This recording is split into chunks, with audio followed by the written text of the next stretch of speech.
This program features live coverage of an African safari and may include animal kills and carcasses. Viewer discretion is advised.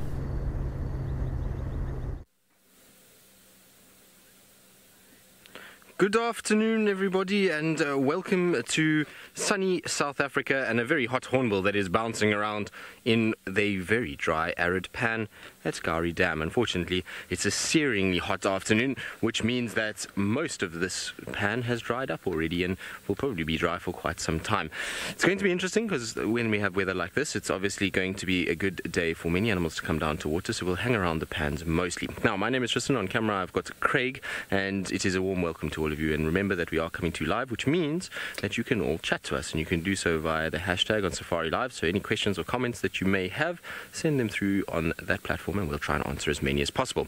Now, the plan is for this afternoon. I was saying water is going to be vitally important. It is still searingly hot, and so I don't think we're going to see too much in the way of the leopards being too active right now. I did get a report though that there was a leopard that was moving in front of the camp about an hour ago, coming from north to south. So I want to just go and scratch around and just see if maybe that's Hosanna and see if we can find him. But otherwise, we're going to head off to around Buffelshoek Dam area, see if there's any ellies that maybe are going to come and drink, and then we're going to head back towards Gallagher Pan for around sunset, because I have a good feeling that Tingana is going to come out and drink at sunset, and maybe even Thandi and Kalamba too. Given how warm it is and given how full they were, I think both of them might come and have a little bit of a drink. So that's going to be the plan for the afternoon. Hopefully it will be a successful one. It seems like the perfect conditions to be out on a safari, and so I'm hoping that it will prove to be a good safari. This morning was ridiculously good, and so, you know, hopefully the trend just continues as it has over the course of the last few weeks. Now, this afternoon is going to be also interesting in that we have our Mara feeds that are going to be joining us, but we also have a very special person that's going to be joining us this afternoon, who I'll introduce you to just now when we actually go to her.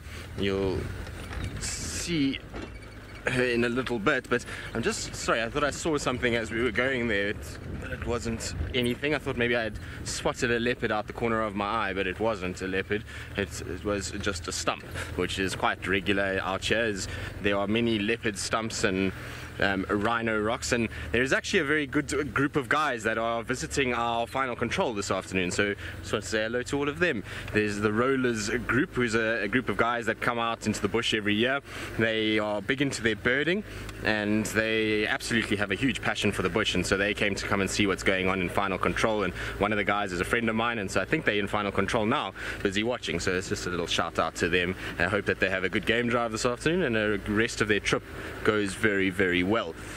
The first animal of the afternoon, which I suppose goes hand in hand with a hot afternoon and with what we were talking about, checking water points, because these guys are they're seldom very far from where water is. So there's a waterbuck male that is inside the bush over there. You'll find these guys pretty commonly going towards water. This is a particularly beautiful specimen. He's got a nice big set of horns. It's quite common to find the males on their own like this. You do see them quite regularly by themselves, sometimes attached to females, but every now and then as a bachelor walking around. And I'm pretty sure he's on his way to the pan at the moment. That's the hot spot for drinking, and I see this male regularly drinking from this particular pan, and I often wonder where he goes, because he comes in, wanders in, drinks, and then goes back again. And since we've been doing our nest cam shifts, you know, we sit there for long periods of time, and I've seen him come down maybe 4 or 5 times now. He drinks from the far northern part of the pan, just very close to where Hosanna likes to lie and rest, and he's an interesting little fella. So he obviously goes into this block here, and this is where he'll actually drink. Now, I know Faith is trying to talk to me, but unfortunately I can't hear her very well. Hold on, Faith, I'm just trying to fiddle with my comms and try to get them right. I've still got this comms issue. I think it's my earpiece, because we've tried to change everything else. Poor Conrad has been really very busy and has tried quite a lot to be able to fix it, and yet we still seemingly have a problem. So hold on, Faith, I'll get it right now. There we go, Faith, we should be good now. Right. Okay, I didn't get it from Faith, but Craig has said it to me. Now, I was saying earlier that there's a very special person that is here today, and, well, she's doing her interview. So you have to be very, very nice to her and ask her lots and lots of questions and help her through the course of her afternoon. So I'm going to send you across to Jackie so she can say hello and introduce herself.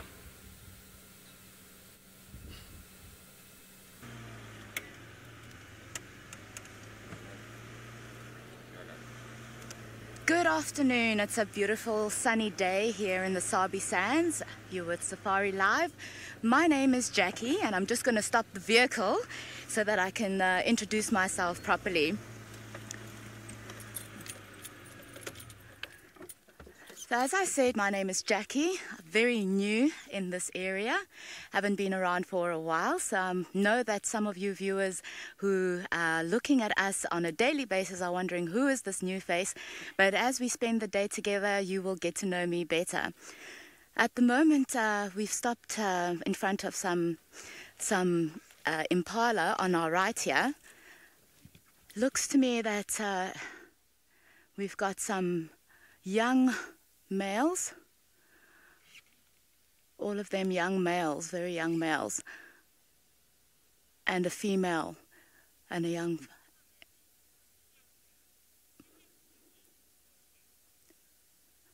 Hi, Sylvia. You can repeat her comment, so you can repeat what she said to you, basically. Hi, Sylvia. Oh, there's an elephant there.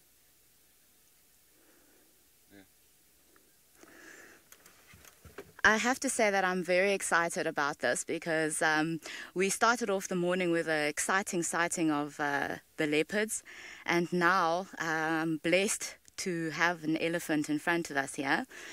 And as you can see, it's a young bull, and he's browsing on his own. I'm sure there are a few around. You can tell that he's young from the size of his tusks. Oh, it's not a bull, it's a cow. It's a cow. There's a baby along with the cow. That's wonderful. You'll very often see the females walking with the baby close by, and it's very important to be careful at this time because they're very protective over their young.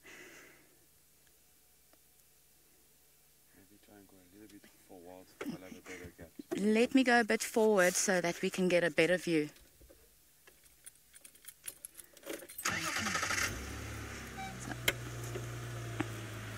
One of the most fascinating things about elephants is that they have incredible memories, and one of the few, the only animals actually that mourn the death of their members. In some parts of the Kruger, oh, there we go, that's fantastic.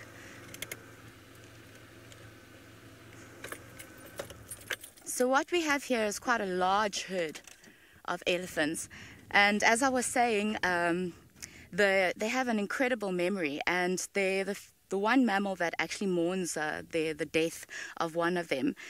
In some parts of the Kruger, there are actually areas where the remains of the elephants are there, and they will go and surround the area and begin to mourn the loss of one of their members, which is incredible.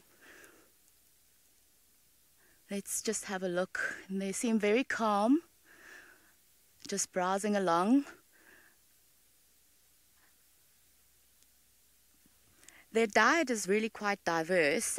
You'll find them browsing on acacia trees, taking apart amarula bark, and also even eating the amarula fruit.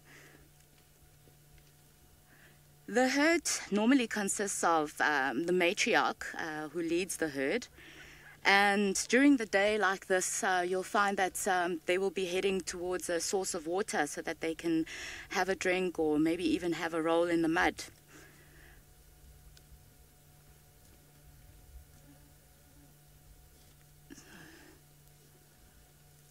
So I'm just going to move a little bit more forward so we can get a better visual of them.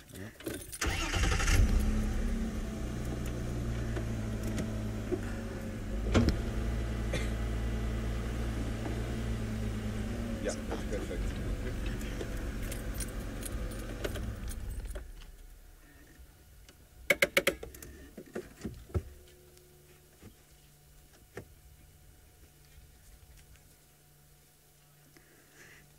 Looks like it's our lucky day today, so elephant being the main subject, we're linking to Taylor in the Mara.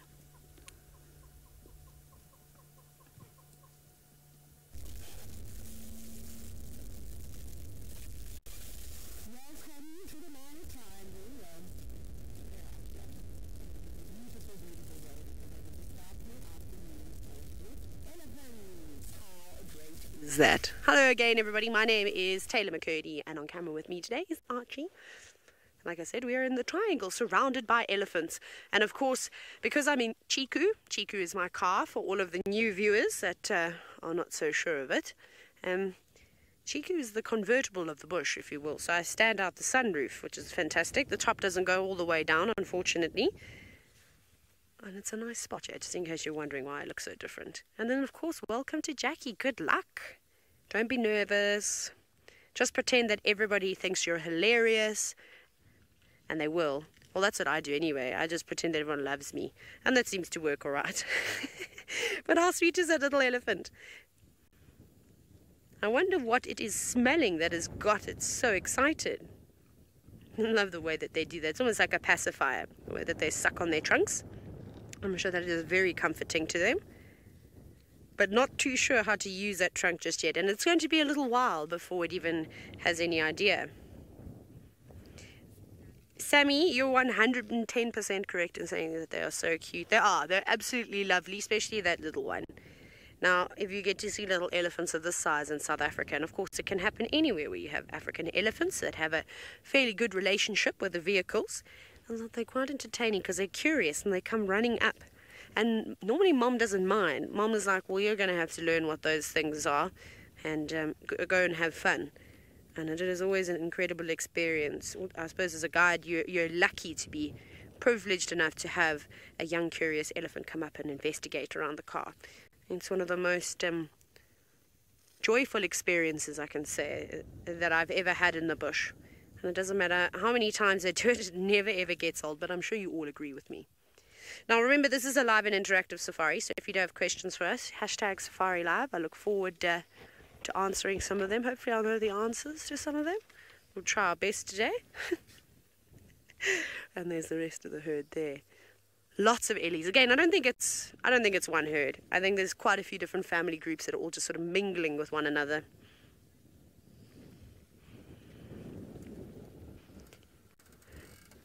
It is so soothing.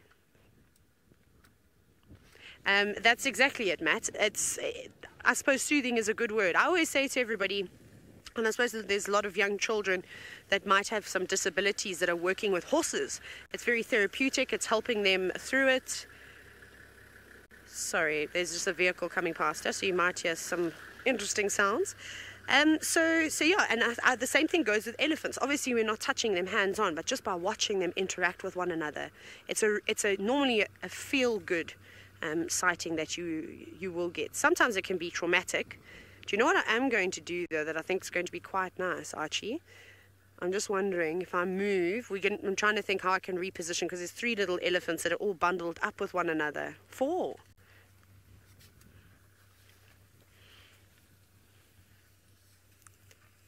Now, just before we make any decisions, we'll just let some of these vehicles are actually moving on, so we'll wait for them to move off. Magic Dragon Alley? Did I just make that up? And you were wondering how old I thought this little elephant was. I think about 3 months, 2 to 3 months old. It's not very old at all. It's tiny. I mean, it could easily fit underneath Mom's belly. And remember how I was just commenting about the fact that it isn't able to use its trunk very well?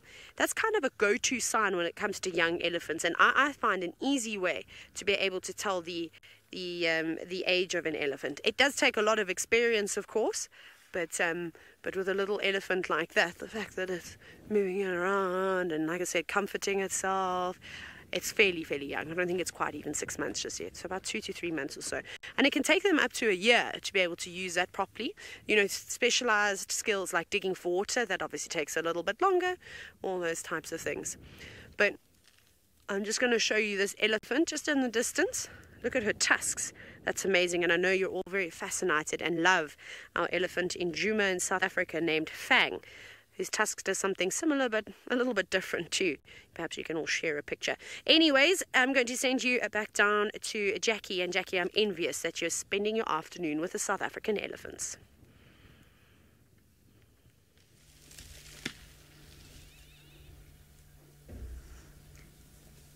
Thank you, Taylor. Well, we're both spending time with elephants. I think it's our lucky day today. And this group of elephants that we have here today is incredible because we've got some tiny, tiny babies. And we've also got some young females around here. I'm just curious to see what which direction they're going to move.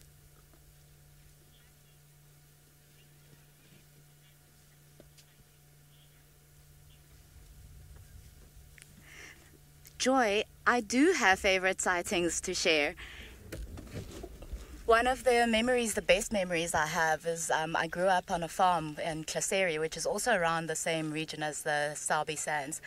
And when I was quite little, I was about 5 years old, we were sitting inside the house and we suddenly heard a rustle, rustle, rustle.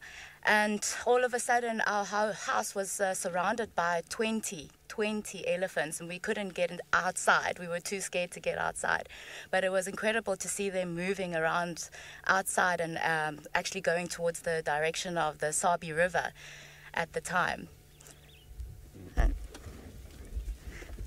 This is what I love about the bush. I mean, you never know what you're going to come across, and especially this area, the Sabi Sands area, the sightings that you come across in this region are incredible, and it just makes being in South Africa so fantastic.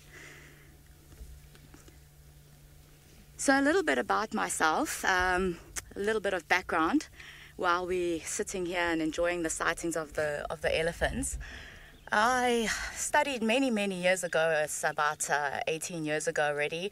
I started my training as a ranger here in the Sabi Sands region through eco training.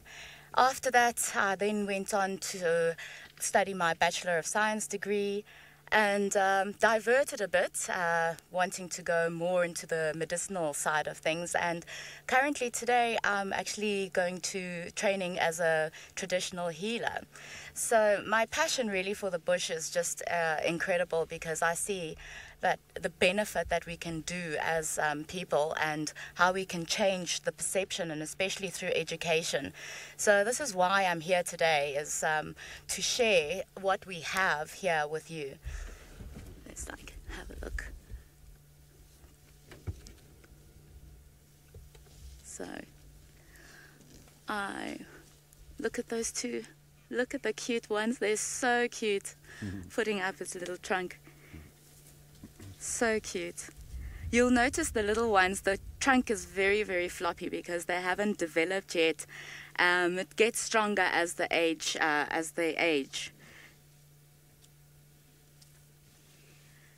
And they're flapping their ears very close to their bodies, showing that they're actually quite relaxed. If it was really hot, if they were feeling really hot, they would be flapping their ears to cool themselves down. So it looks like they're just going to be having lunch, so to speak, a nice late lunch. And perhaps we might meet up with them down at the dam.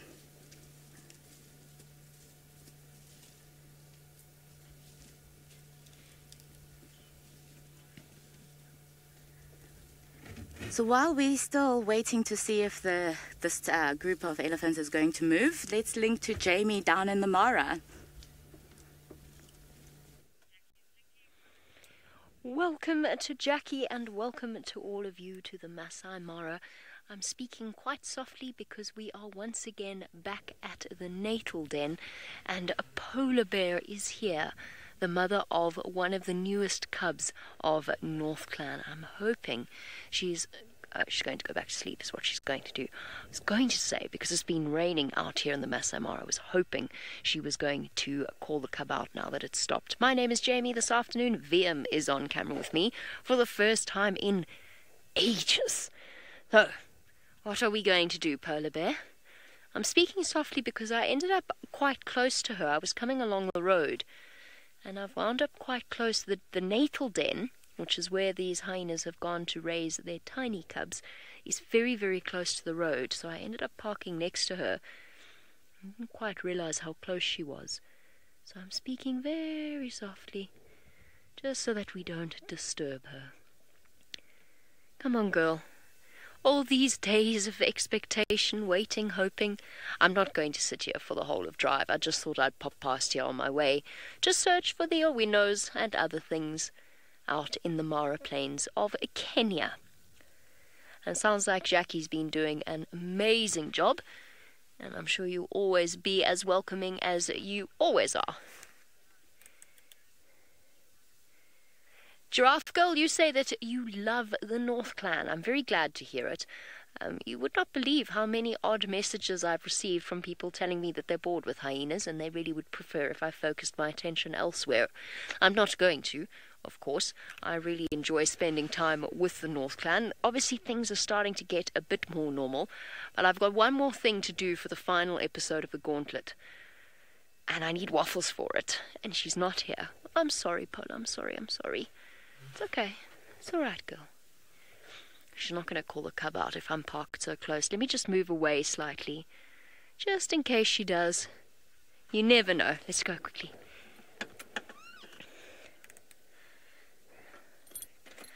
Kai, just let the engine run a little bit.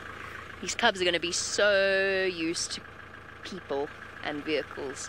Kai, you want to know if hyenas are more closely related to dogs or to cats? They kind of look like dogs, don't they? Common misperception that misconception that they are related to dogs. They are not. They are slightly more closely related to cats than they are to dogs, but they are their own separate family with their own ancestors. There we go, girl. Amazing how different she is to Waffles.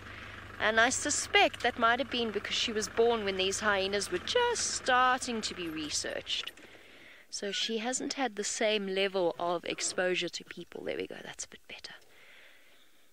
Polar Bear, everybody's been so concerned about you. This, by the way, is the female that we watched a couple of days ago where Waffles was blocking up the entrance to the den. And she looked so concerned and was desperately trying to get into her cub. They've now settled for utilizing different holes of the same den system. So Waffles goes over to the left, and Polar Bear sticks in this spot. And I've noticed that they've excavated a third tunnel as well, or opened up a third tunnel as well. Oh, big yawn. She might actually get up. Just gonna stick it out a little bit longer. No, never mind. She's got straight back to sleep. Hyenas are not like lions and leopards. Them yawning does not necessarily mean they're getting up.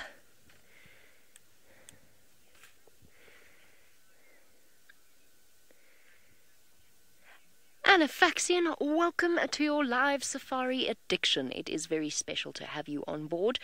You want to know if we would be in trouble if we were to get out of the vehicle? Yes, I would actually be in trouble because that's against the rules of the Mara Triangle, which is where I am. And of course that is to be understood.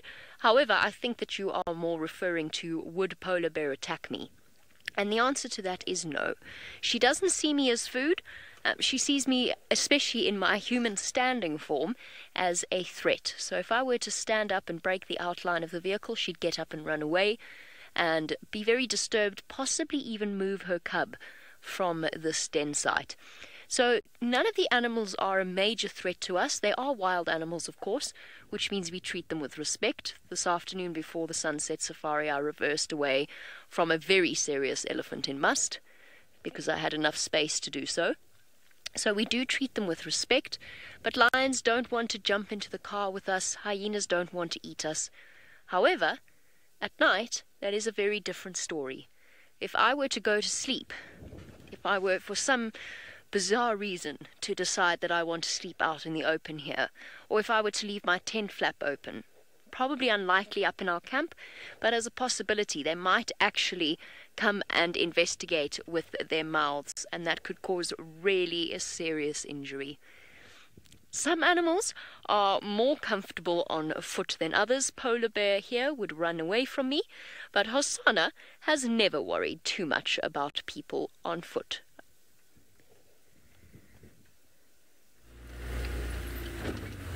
No, he's not worried too much, although he's not quite how he used to be. He'll be a bit different to what Jamie and Brent remember. When they eventually get back this side, they will find a bit of a different reaction on foot to how it was when they were still here tracking him quite regularly. He's not as relaxed as he used to be, but he's still not bad. I mean, he's not like he kind of runs away at a rate of knots and is absolutely petrified of what's going on. Right, now we're coming to where we left Columba this morning. I just want to double check they're not in the same place. I highly doubt she's going to be lying here. It's so hot that if she stayed on this termite mound, she would have been a cooked little kitty by now, and we wouldn't want that. So pretty sure she'd probably dropped down into the drainage section. I don't see any sign of her on top here, and like I say, it would have been so hot in this particular section that it would have been very difficult for her to sit there. So Sitting Bull, yes, I have a very good idea when bushwalks will be back. The only reason we're not on bushwalk at the moment is because Sebastian broke the camera. Naughty Sebastian. No, I'm joking. So there was an issue with the camera and had to go away to the closest city, which is Johannesburg, to go and be fixed. So David actually took it this week on leave, and it's being fixed currently, and it will be back tomorrow, I believe. And then bushwalks will start again, probably on Saturday afternoon, somewhere there this weekend. So that's when they'll be back and up and running as per normal. It's just obviously if the camera breaks, there's not very much we can do about it. It had a little whoopsie, and it was not a thing that we could fix on site, so it had to be done by a specialist, which meant that it went sent away. Right, now, like I say, Columba was there. There is quite a kind of steep drainage line that runs here, so she could easily have just dropped into it. It's going to be very difficult to get into here, and I actually, to be honest, don't think it's possible. You probably from the other side I could maybe manage to get in a little bit, but it would be a tricky business to get in there. And so what I think I'm going to do, I just came just roughly to check the area, see if she's sitting somewhere here. I don't even see her tracks coming over the top of our vehicle tracks from where I parked this morning, so she must have gone down in that side. So what we'll do is we'll just now carry on. Like I said, it's very hot, so I'm going to go and try and just see what else I can find and then come back to this area around sunset, and I think that will be the trick when we will win it. In the meantime, let's send you back across to Jackie, who's still sitting with her elephants, and I'm rather jealous, to be honest.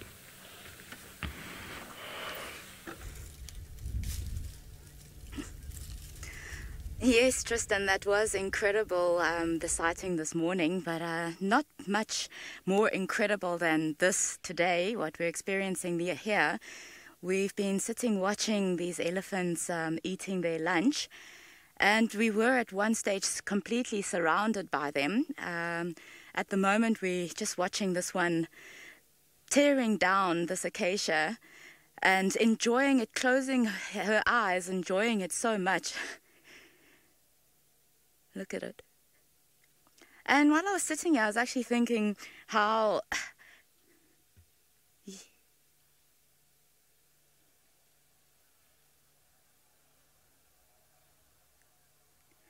Kai, what do elephants eat when they are young? Well, they eat the same as what the adults do eat, and that is they browse on the trees, the same trees as well. As you can see, they've gone off now. They've moved off the little ones, but they were eating exactly the same as what the adults were eating. And they will eat some grass as well. So as I was saying, I was thinking about how elephants have had a bad reputation in that they destroy vegetation. But on closer look at what they do is they're actually helping the vegetation, because they're not necessarily breaking down the healthy vegetation like this one that we're viewing eating now. This acacia's barely got any leaves, and it's actually cleaning out so that the other plants around it can grow. So they really do have a positive influence on the vegetation around as well. So we're going to sit and wait and see if this one's also going to move along. The others are slowly moving along to the other side as well.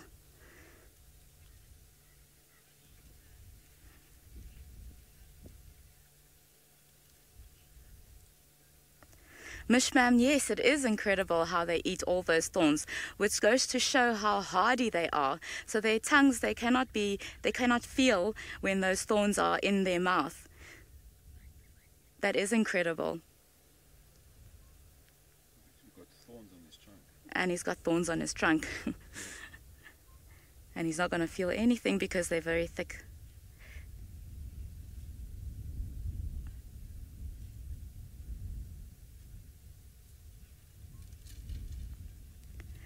Never too late. I have not in my lifetime seen an elephant that it couldn't eat. Elephants do live to 65 years, and by that time, yes, they do struggle to eat. And I'm quite young, so I think I might have to live a little bit longer to be able to see that. And we're just waiting to see if this one's going to move or where they're going to move.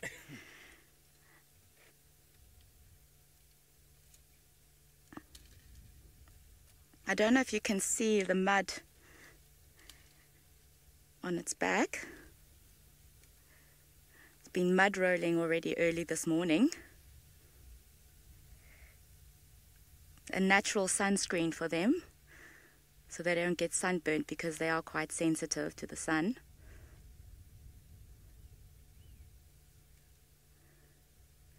The most beautiful thing about elephants is that you never hear them moving through.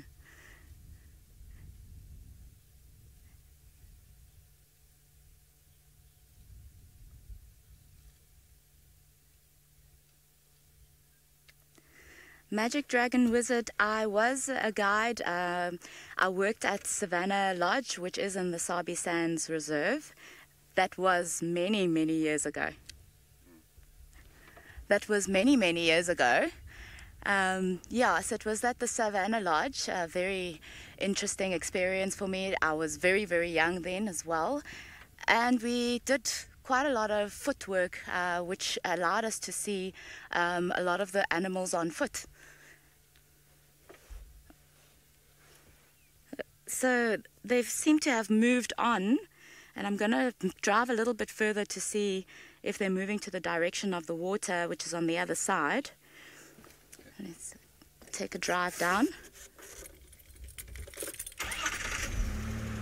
Now it's fun time.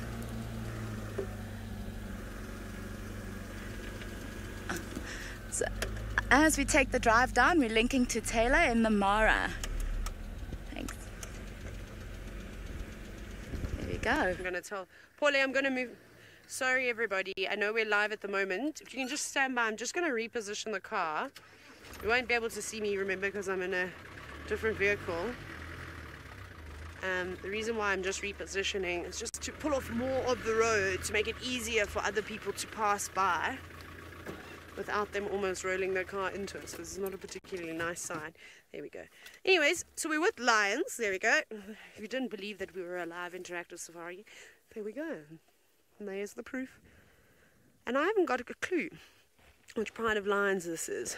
It was suspected to be the Olololos. However, I don't see very many lions, unless they're all laying about, which is a possibility.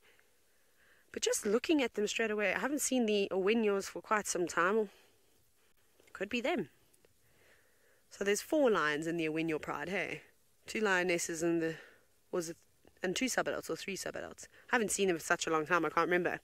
Anyways, but the Olololo pride stands at 16 lions strong.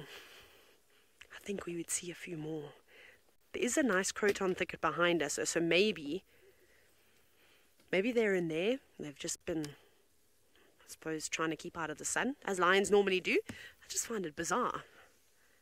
But maybe these are 2 naughty lions and that have decided that it's much more fun to sit out in the way and perhaps find dinner. Maybe they're on lookout duty this evening to find food.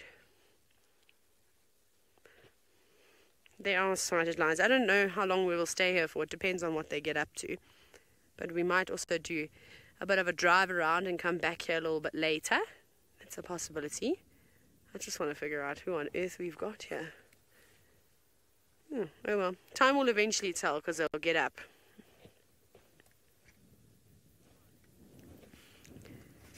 King Faye, the cheetahs are still here in the Mara. Sorry, I'm just bending down to turn my mic pack down. That's why the car's moving, not my mic pack, the radio down. And the cheetahs are still in the Mara. It's just unfortunately some places where they're hanging around at the moment, we don't necessarily have the greatest signal. So I saw a cheetah not so long ago, a male cheetah. He was hunting along the Mara River. It was quite cool. But we have no signal down there. It was also not during safari times. It was afterwards. So they're here. I don't know where Naratoy is and her son. I haven't seen her. But there's been another female cheetah with a skittish cub, which Archie and I saw briefly, like very briefly. We saw her up on a termite mound, and then she pretty much just sort of dashed off, and then the youngster, we didn't even see the youngster. So they're around. There are definitely some cheetah about. But the grass is really long, remember? So, you know, it is hard to spot them. It's actually difficult to spot the cats at the moment. It's at that awkward length where it's just tall enough that it camouflages and hides the lions' bodies, and unless they sit with their heads up or stand up and peer over the grass, you're not going to see very much. Sometimes the buffalo is still tricky to see, and well, they're not small animals. Well, it'll be a mystery as to what lions these are until we see some more members, because those look like two youngsters. I will send you to Tristan, though, to see what he's up to this afternoon.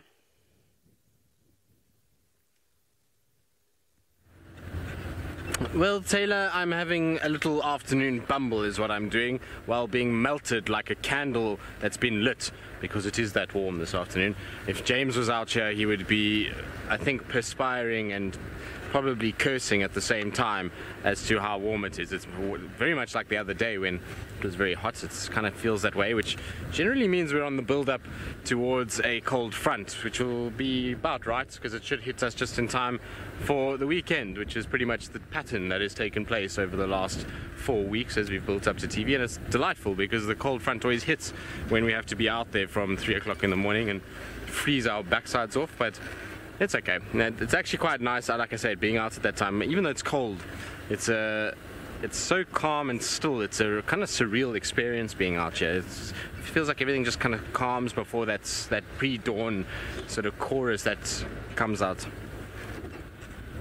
Harsh, we do see snakes fairly regularly, but given that it's been winter, most of the snakes have been hibernating, and have been, well, not hibernating, it's probably a strong word for this area, more like estivation around here, where they just kind of go into a period of dormancy because of lack of water and food, and I suppose that the cold also makes them a little bit lethargic. Snakes are very sensitive to changes in their temperature around them, and it means that they're very inactive when if it's too hot or if it's too cold, and so it's been pretty cold for them, and so that's why we're probably not seeing too much activity from these guys. Now, where I am is apparently where a leopard was seen. I asked the guys just to let me know, so I'm trying to find a track of this said leopard and where it walked. I'm pretty sure if I can get onto the track I can find it, and given that it's walking from this area, there can only be, I mean, I suppose there could be one of 4 suspects.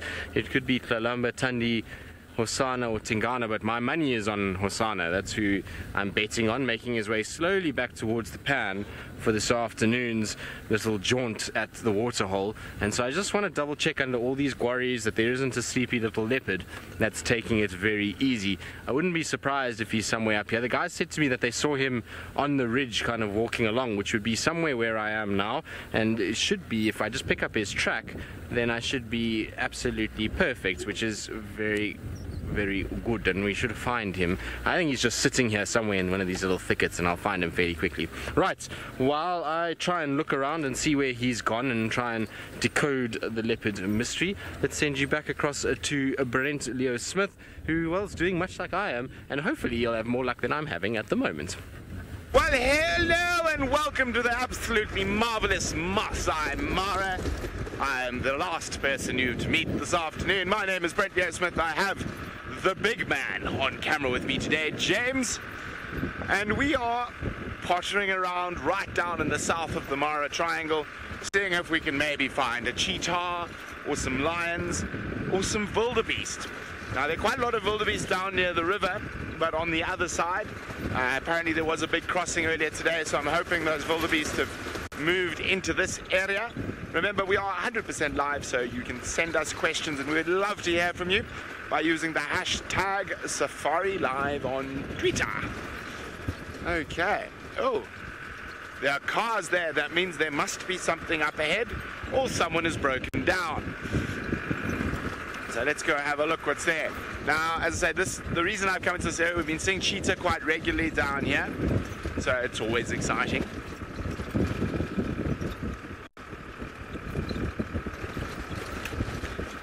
Hello, Michelle. Michelle would like to know, do I know the 5 cheetah boys, the Fast 5, the 5 musketeers are still together? Yes, they are, as far as I am aware. I haven't heard anything differently, so they are still together. Oh, don't, no, bye. Bye. Are you going to land? No. Where we can see you? No, bye. That was a scaly spur fowl that just dashed past us.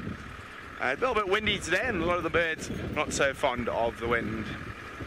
No, I see. I think it was people having a conversation about where to go. It was not an animal sighting up ahead.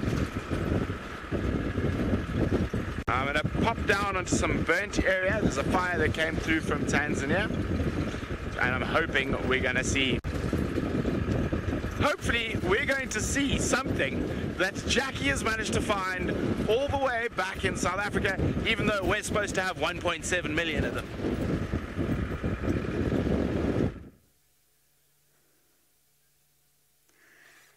Good afternoon. It's still quite hot here. We started the day at about 31 degrees, 88 Fahrenheit, and we left a wonderful herd of elephants.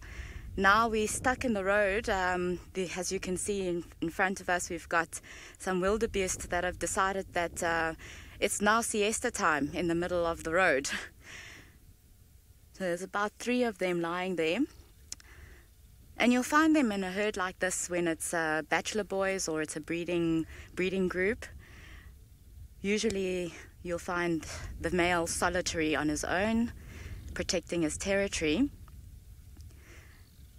The reason I stopped was actually really just to talk about a special growth that they have on their horns. Not these particular ones, but the older ones tend to get little tubular growths that appear on their horns.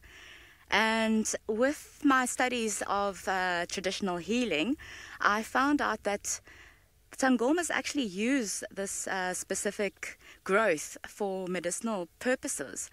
And they mix it with another herb, and it's actually used to ward away evilness. So, for example, if somebody is thinking of doing something bad towards you, or wants to report you to the police, or they're wanting to block you from getting a job, they use this specific herb to act as a protection against these evil intentions of this person.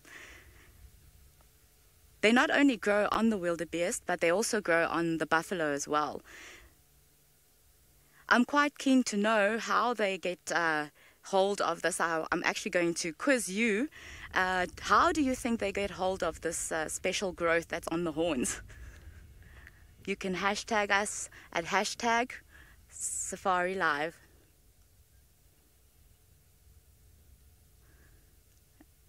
I'm going to see if we can maybe find a way around.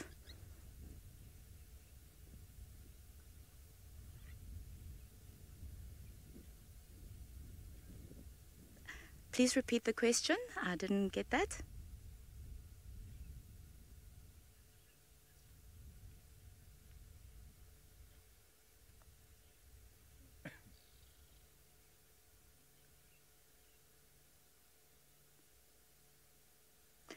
Never too late. Wildebeest are a separate antelope species to buffalo, so they're not related. And I'm going to see if I can get around. We want to get down to the dam so we can get more sightings. We saw some baboons a little bit earlier, so let's go see if we can see the baboons interacting around the dam. Let me carry on driving. Okay, so looks like we're getting blocked anyways this side. Let's get a move on. I'm going around this side. Okay. So, let's go.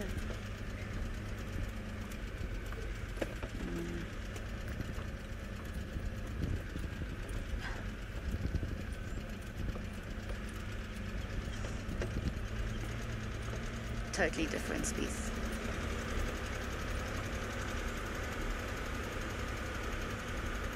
Okay, so while we're driving to the dam, let's link to Jamie in the Mara.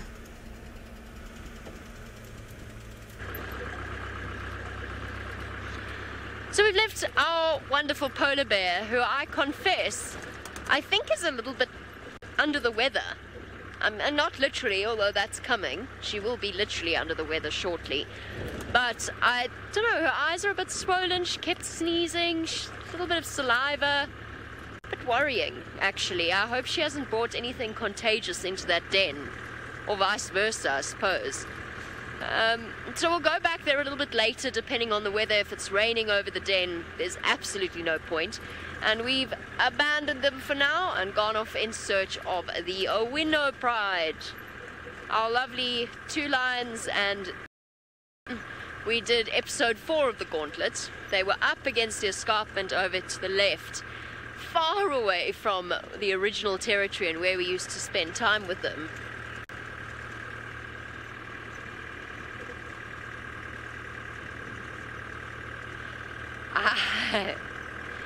Lady Starfire, I'm giggling not because it's a bad question, but because it's a good question and one that I don't know that I have a definitive answer to. Lady Starfire's question is, what animal have I never seen but would like to see? And it's a difficult one to answer. I would really like to see an Ethiopian wolf, or red wolf. I would really like to see a striped hyena. Really, really, really, really want to see a striped hyena.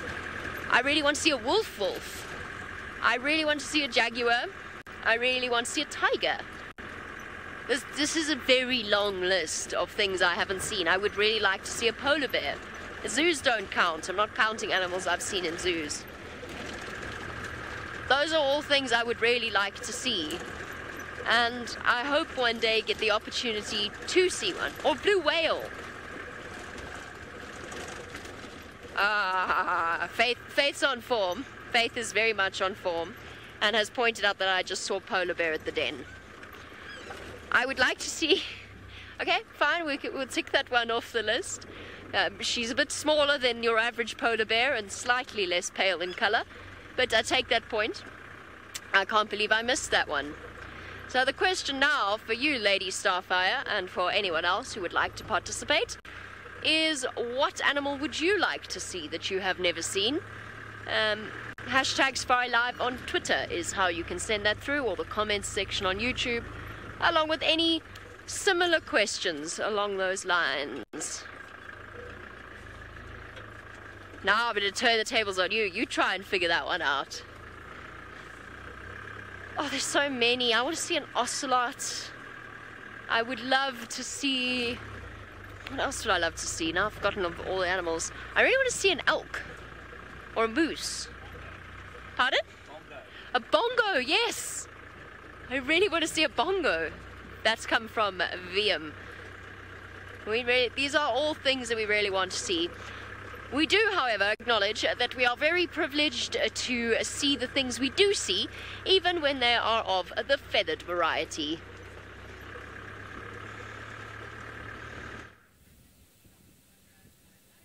Well, we've got a very cool sighting that I haven't seen in quite some time.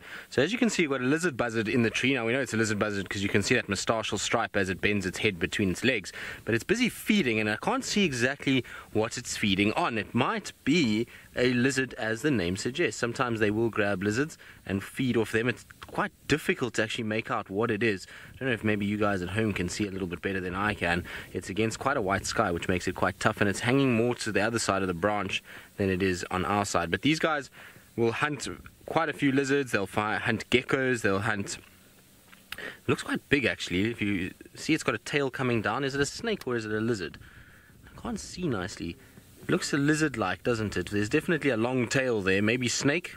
Could be a snake that it's managed to grab, but it's definitely one of the reptiles that it's managed to lock in its talons, and it's now just sitting and feeding. And so we don't get to see birds of prey feeding all that often. They generally can be quite shy with the way that they feed. They will often kind of see a car coming and pick it up and take it in its talons and then fly away from us. So very, very cool to have one of these guys feeding on a snake, or if it's a lizard, it's an interesting one because it's got a very long tail.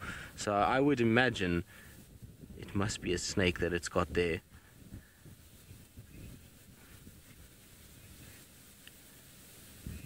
Lily Brady, you said there's a new bird for you. Well, that's good. I'm glad that we're adding to your list. What is your list at the moment? It's always nice to hear what people's lists are at, and how many birds they're on. And, you know, we haven't been doing all that much birding of late. Our cats have been keeping us very, very busy. And also, it's not the best time of year for birding. Even though we got some great birds at this time of the year, come the summer months, then it really kind of heats up and birding becomes absolutely phenomenal in these areas. And you can get all kinds of species. And I know this morning Steve was discussing all kinds of birds and migratory birds that should be arriving and which ones he wants to see, and so it's going to be that time of the year pretty soon. Chris, you say you think he's eating a lizard, or it's eating a lizard. It's difficult to say male or female.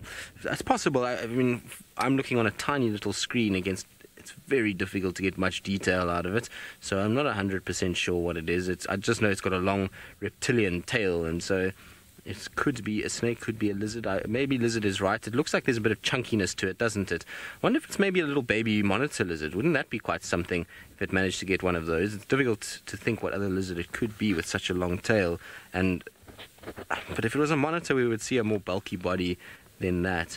I mean, it could be that it's just on the other side. Either way, it's a big meal for a bird of that size, and this bird is obviously quite hungry because it's going at it very quickly. And you'll find that they do this because there's always a possibility of being robbed by bigger birds, so things like tawny eagles or bateliers could run in or fly in, should I say, and chase them off and take it.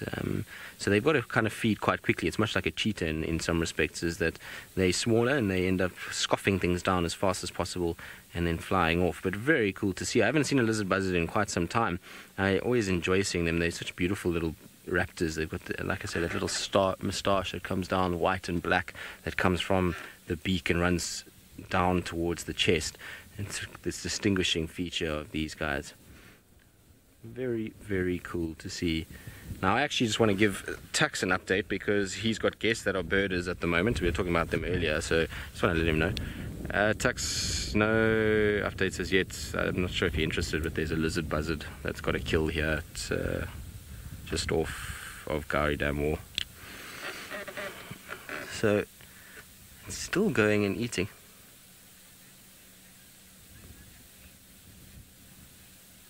So Vet, you and me both, I always love summer because of all the birds that return. It brings a serious amount of colour to the area. So between woodland kingfishers and Klaas's cuckoo and Diedrich cuckoo and you know, all the other kind of species that we start to get in this area, it really kind of adds a lot more colour to proceedings and a lot more chirpiness and calls that ring through the air, and the amount of migratory birds we get is amazing. And I know this morning Steve was discussing monotonous larks, and it's interesting because January 2017 and February 2017 and into March, we had monotonous larks coming out of our ears. They were literally everywhere and were constant through the night and day, particularly down on Cheetah Plains, but here on Djuma too. We had a lot on Quarantine and a lot around Impala Plains.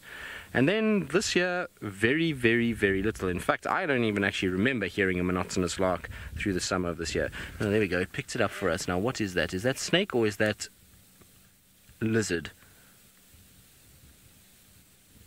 Difficult to say. And I forgot my binos at home today. I was in a rush to try and get into the car this afternoon. I was dealing with a few things, and so I forgot my binos at home, which is naughty.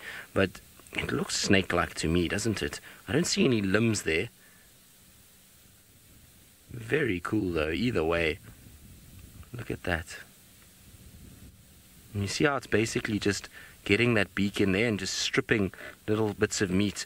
And amazing to watch birds of prey feed. You see how they use their feet quite regularly, and then those sharp recurved beaks that they're able to then get in and pull. But interestingly enough, It almost looks quite dry, doesn't it? It doesn't look as though it's kind of flopping around too much. I mean, the tail obviously is, but the meat itself looks quite stiff, which is interesting. I wonder if it's, obviously getting around the bone structure and getting around those rib areas if it is a snake, but if it's a lizard, there might be a few little things. Ah, right. So now most of you are saying, now that you saw it pick it up, that it looks like a snake. Well, there we go. Quite cool. We were talking about snakes earlier and whether we see them. There's evidence right there that we do see them, although this is a dead snake.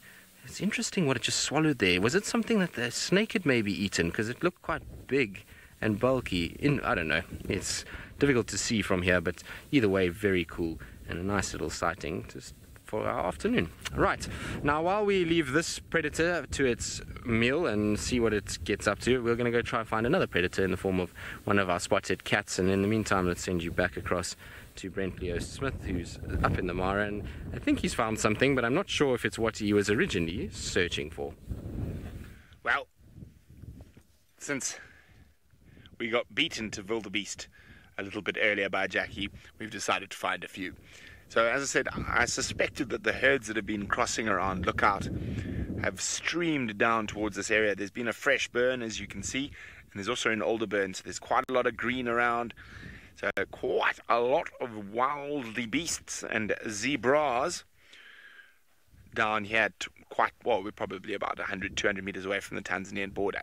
But let's go get amongst them, shall we?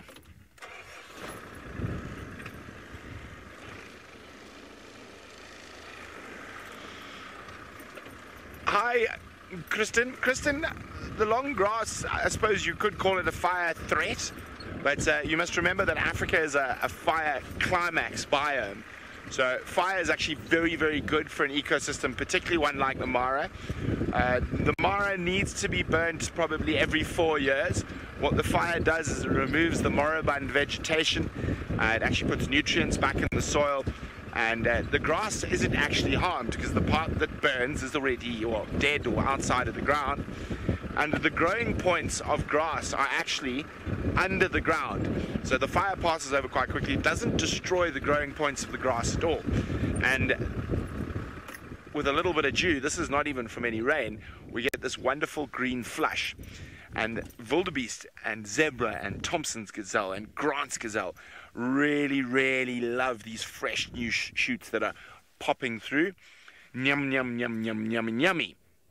And I'm causing a traffic jam. I can hear a car behind me. Let me just move out of the way. It looks like there's even more up ahead over this ridge.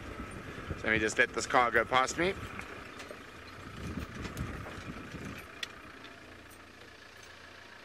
Are you coming past, sir, or are you waiting? So, there's a saying about the green grass, and this green flush is really, really, really important for the animals. And fire is very important to Africa as a biome. Mambo! Poa sana! Vichwa sijui! Ask me where the lions are. I know, it's sijui, I don't know. But I'm hoping somewhere around these big herds of wildebeest, we might see cheetah or lions. We are on the edge of the Salt Lake Pride territory here, and they've been hanging out with Kipuli and the two boys, but more towards those Inselbergs over that side. And then, of course, the two border boys, the cheetah, this is the core of their territory in Kenya, is this area around here. So, fingers crossed. Now, the burn does make it a little bit easier for us to spot things like lion and cheetah as well.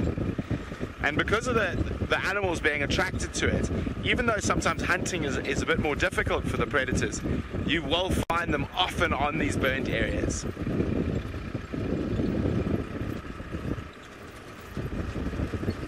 Catherine, yes indeed, the herds do also mow the grass, but they would prefer to eat this green flush that we're seeing at the moment rather than older grass. There's a lot more nutrients in it. It is very, very tasty for them. Very, very sweet. Now, certain tree species actually, after a fire, because a lot of the trees out here in Africa are fire retardant, so they'll burn, but they'll generally survive the burn. And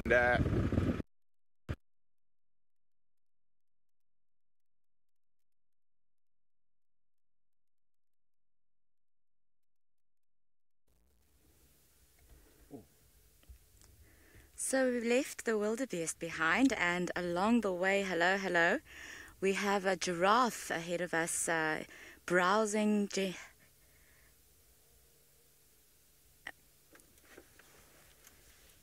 I'm just trying to see a little bit closer because we were deciding whether it's a male.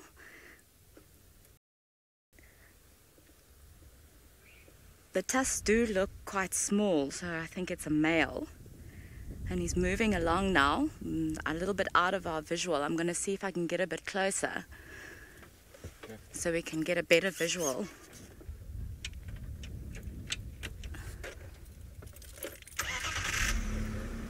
Just while we're moving.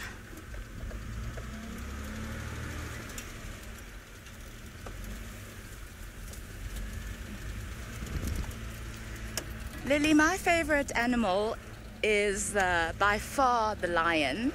I love lions because of the interaction that they have as a family unit, and also, no doubt, they are the king of the jungles.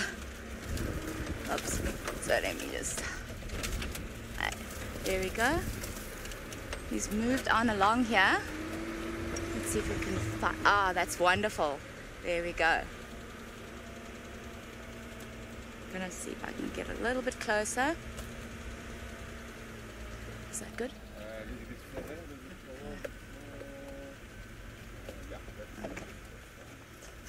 Okay. There we go. He's all on his own here. Don't see any others around.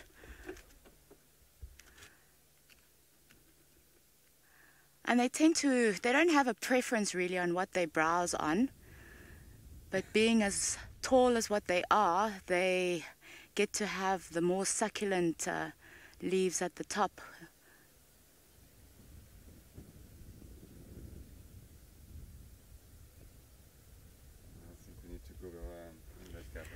Teresa, yes, they do have beautiful eyelashes. And their name actually means that they are gentle walkers. It comes from giraffa.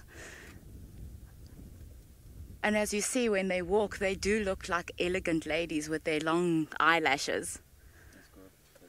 We're going to go a bit further so we can get a better visual. Oh, there we go. There we go.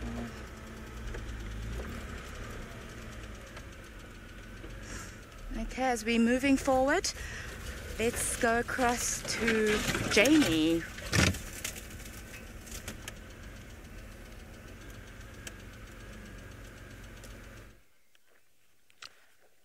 Well, we have not found the Owinos yet, but we have stumbled upon a herd of elephants while checking underneath each and every single gardenia, which, for those of you who don't know, is that a tree over there on the right.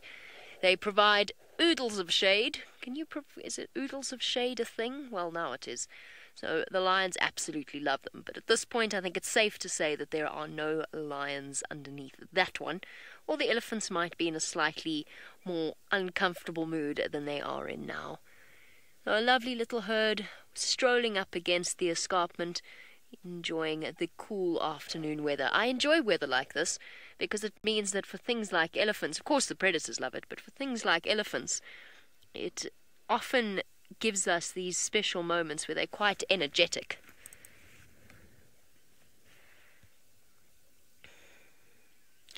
Carla, it is a very rare exception to an almost rule of nature that elephants have been recorded to give birth to twins, but it's very, very unusual.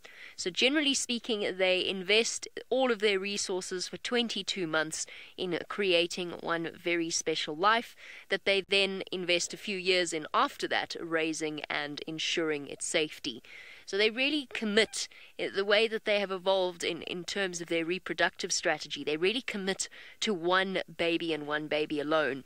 Now imagine, one baby elephant is 100 kilograms or so over 200 pounds. That's a big baby. Now imagine having two of those. Of course, generally speaking, twins are born smaller because there's shared space, limited resources, so they'd be a little bit smaller than your average elephant calf. task. It gave a little grin. Still a mammoth task to actually produce 2 babies. It does happen. I think the last recorded case made the news last year. I think it was sometime around last year.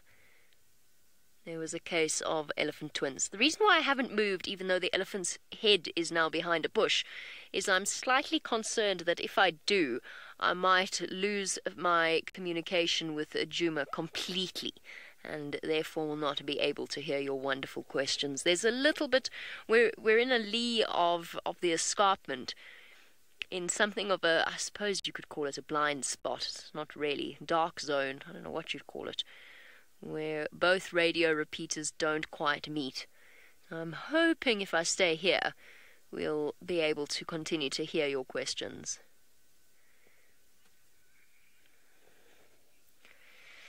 Miss Zero, I have come extraordinarily close to seeing an elephant give birth. Actually, I have seen once when we first arrived in the Mara, we actually saw the female kicking something on the ground, and we were very confused until we realized that it was in fact a baby elephant still in the amniotic sac, so we missed it by split seconds.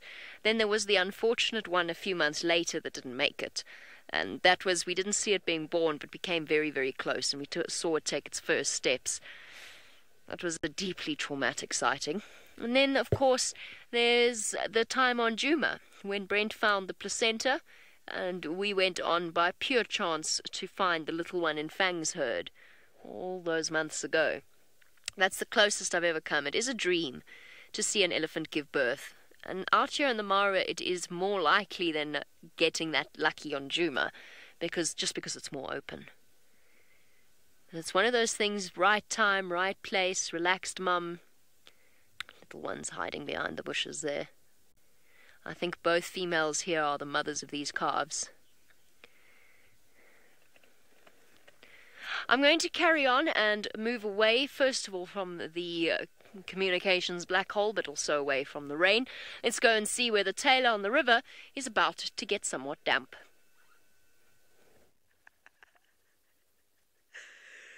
And Archie and I are still cackling. First person to type the name of this bird. #SafariLive. What is it called? But you have to give it the name that I call it. Let's see how many of you are paying attention. Go, go, go. Be quick. I know there's a delay. Let's see who's first. Faith is going to tell me who was first and who said the correct word. We'll also see if Faith knows what I call this bird. Let's have a test, Faith. What do you think I call that bird? Anyways, we're here at the beach, a.k.a. cul-de-sac, with the crocodiles and all the other wonderful animals. Faith has got no idea what to call it. Wait, can you please say that again? Who from Wisconsin said I called it what? Sorry, Faith. I know this delay is not particularly helpful. So Catherine from Wisconsin's, you said ibis, which is the correct one, so well done. But you don't get the spot prize, which is me high-fiving myself. So you don't get that award, unfortunately. Louise can have it, but she doesn't count because she's sitting in final control, and she knows way too much about me and all the weird things that I call animals. So I'm waiting for somebody else on either YouTube, perhaps Facebook, maybe even Twitter. Oh. Gremlin, you get the prize of the high five. Just pretend that was your hat. You said bin chicken. That's exactly it. We've been seeing these birds every single day. I'm starting to think now it's Archie's favorite thing to film in the whole wide world. But anyways, there are some zebra. That's actually why we're here. I'm so sorry. We've digressed severely and we're back on the birds from yesterday. We're bin chicken crazy. But there's some zebra. You can just see bits and pieces of them all moving through the thicket. They don't look like they're going to cross there. It's not a very good crossing point. But I reckon if we're patient enough, maybe, just maybe they'll come all the way around there. Maybe it'll take like 20 or 30 minutes to get around here. Because, you know, well, zebras, they just take their time. They might stop, have a little nibble. Enjoy, stop and listen for predators. Those kinds of things. So it does take them quite some time. You know, it's not that they know that there's a sail or anything on here, over here and would come racing on through. But perhaps it's a shorter distance than I imagined. They do walk on all fours and have a bigger stride than I do.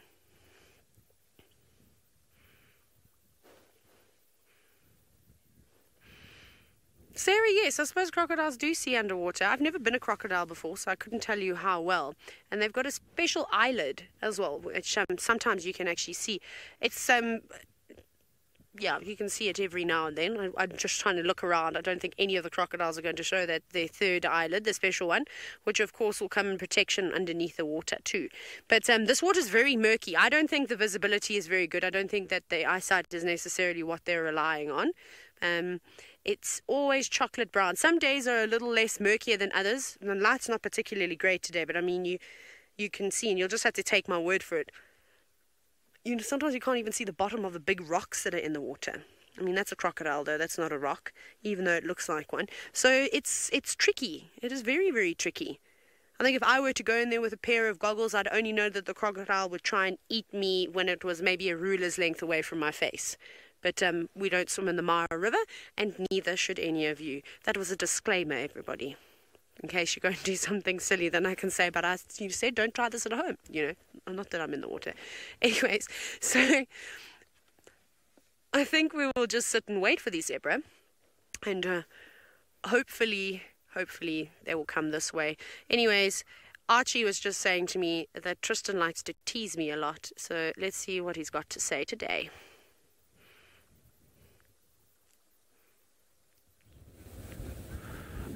What do you mean I like to tease you a lot, Taylor McCurdy? You give as much as I give.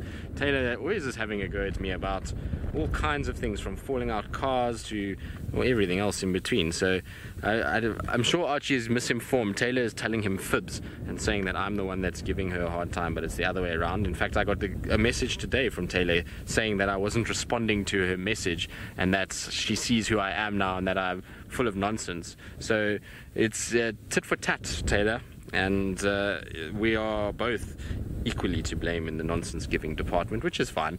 It's always been that way, and it will continue probably to be that way for as long as I know, Taylor. Anyway, you can see we're at Buffelshoek Dam. Not much happening. Egyptian geese are around and just sitting ever so beautifully on the edge of the pan.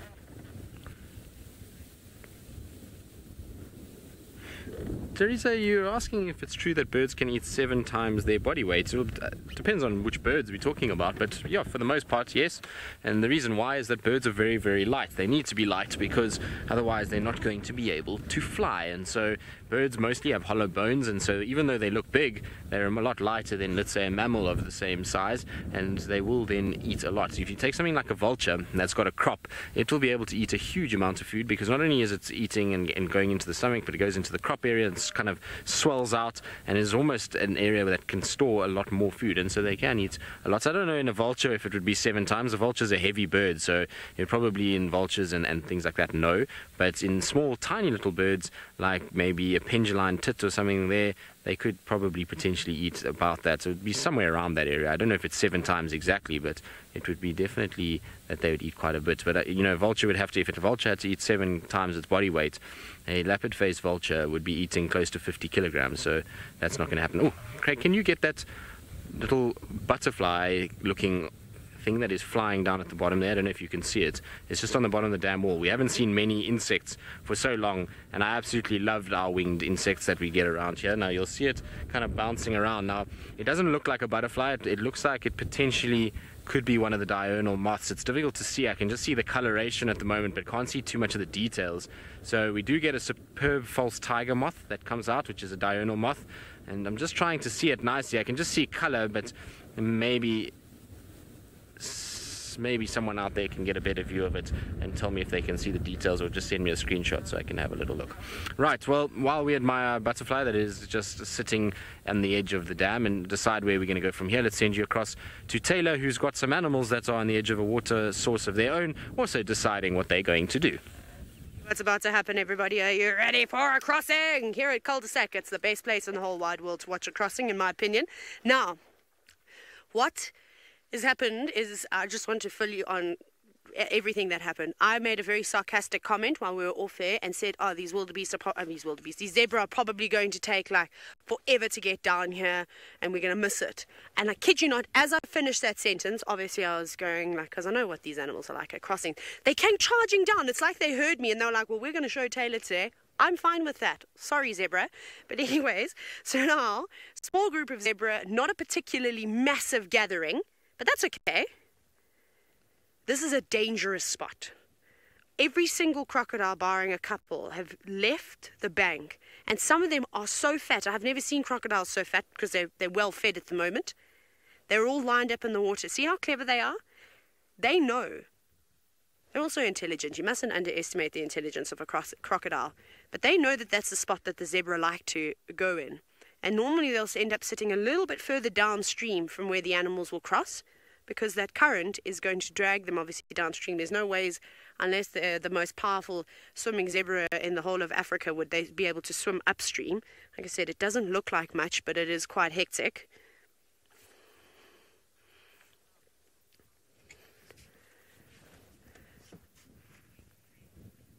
Kings say it is incredible. I got a fright actually because of the sounds of splashes in the water, and I was looking at the zebra and they weren't in yet, and I was like, what? And I remembered the crocodiles, of course, have obviously either seen the zebra. One did go in for a drink and then came out fairly quickly.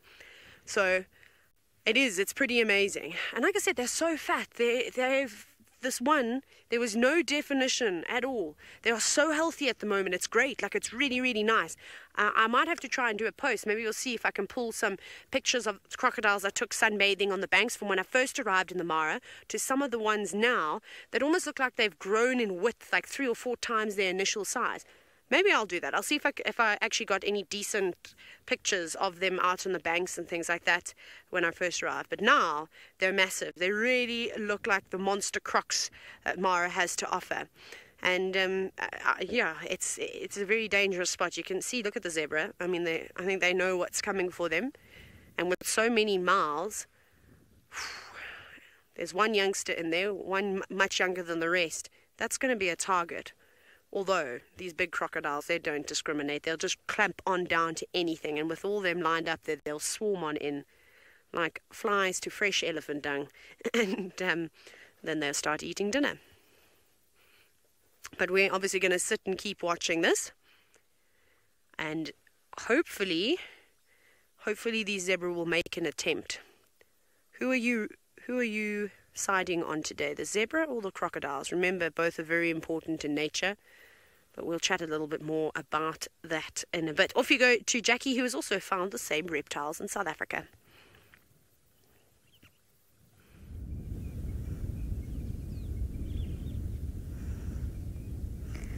So it looks like we're following each other, even though we're in completely opposite ends of each other. Thanks, Taylor. So we're here now at the dam, and we're looking at a very, very big croc. Sunbathing or sun tanning. And around us we're also looking at some hippo, quite a few, and there's another croc, also sun tanning on the other side, having a nice nap. If we come back to the one on the island, if you look closely at his mouth, you'll see that it's slightly open. Crocodiles don't have a natural cooling system, so the only way that they can cool themselves down is by opening their mouth so that the cool air enters into their bodies and cools them down. It's not to snap at anything coming across all of a sudden. I see quite a few hippos, but we missed just now. They were making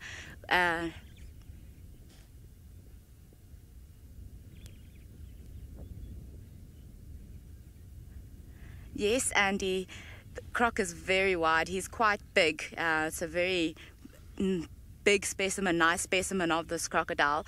And they do get to weigh like almost just under a ton if you get the very, very big crocs. So, he's still. So let's go back to the hippos.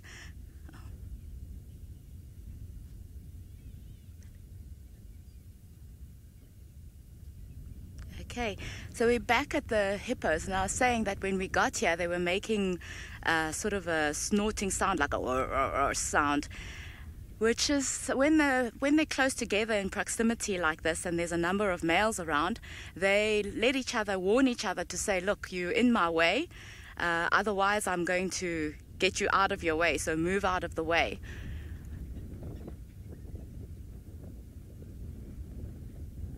So you see them going in and out of the water like that.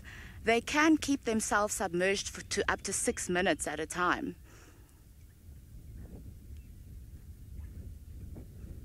As you can see, they take quite a while before they come up.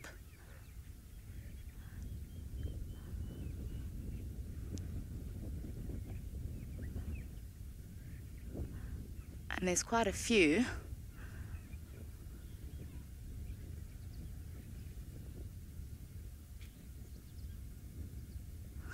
Cheryl, yes, we are actually very fortunate today that we've encountered so many different species of animals.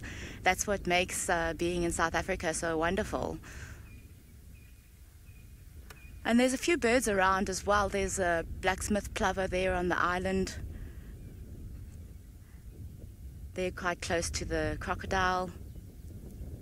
Quite feisty birds when and very protective.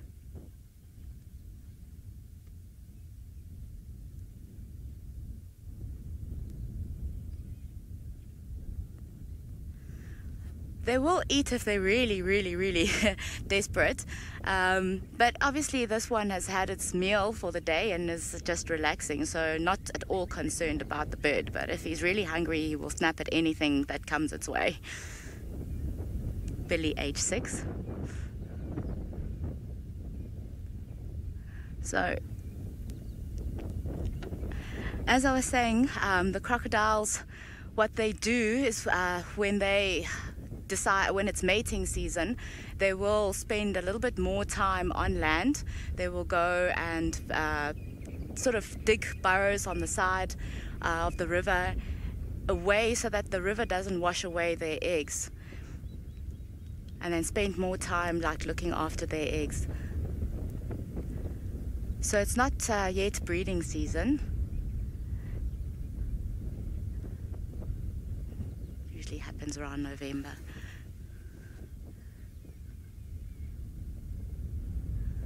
I'm looking to see.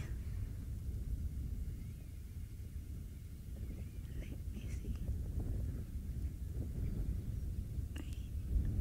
So you're gonna scan in. We've got 2 more hippos, 3 hippos further down, and there's more, but a group of hippos, we call them a school of hippos.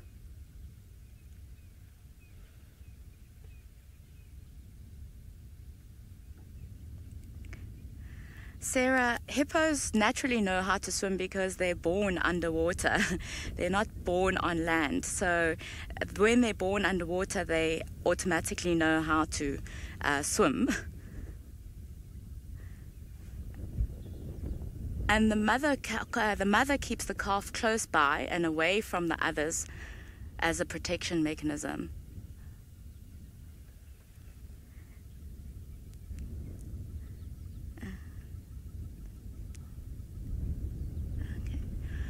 So as you can see, they're all playfully there, swimming nicely.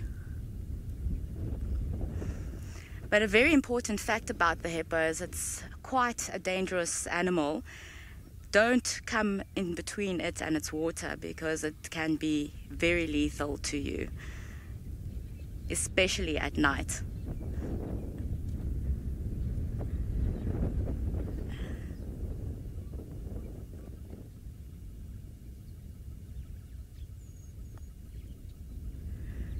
Okay, while we sit here and delight with the hippos and the crocodiles, we're crossing over to Brent. Jackie, we managed to find a few more wildebeest, and they are serenading us at the moment.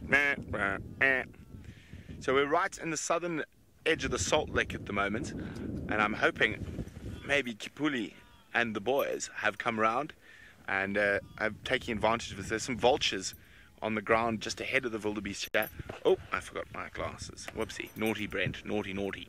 But we're literally surrounded. This herd's not that big, probably about 50 or 60,000. So still not the really massive herds we were seeing last year. But if we look further up towards the valley, there's a couple of other really big herds in the distance up on the hill on the opposite side.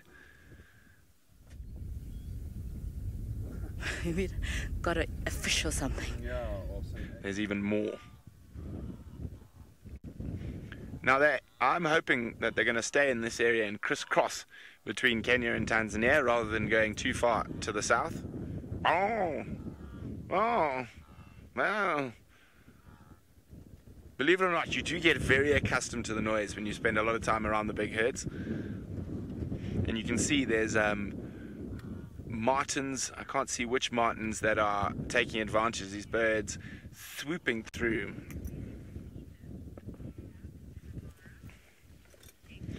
Okay, let's move on a little bit, see what those vultures were snacking upon.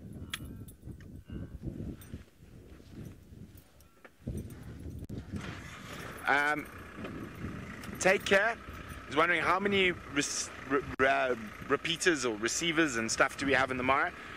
We've got one at Ngama, and which can take multiple feeds, and then we've got one at Mara Sun now, and then our radio repeaters that we communicate with FC and whatnot with. Hello, you GNU. They can't be in the same place as the signal repeaters. So we've got at Ngama as well, but not in the same place, and then at Marengai as well is another place we have. Boa, Sana. That's okay. In a minute or two. I'm just live at the moment. Yeah. Okay. So we're going to keep moving through here. As I said, I hope the Salt Lake Pride is around here somewhere, hopefully. And, well, there's enough food about. He's a funny-looking wildebeest. He's an old boy, this guy. You can see how worn his horns are. This one a little bit to the right. Come out a bit there, Jamesy. Come out, kidogo. Yeah, this guy walking away. There's an old boy.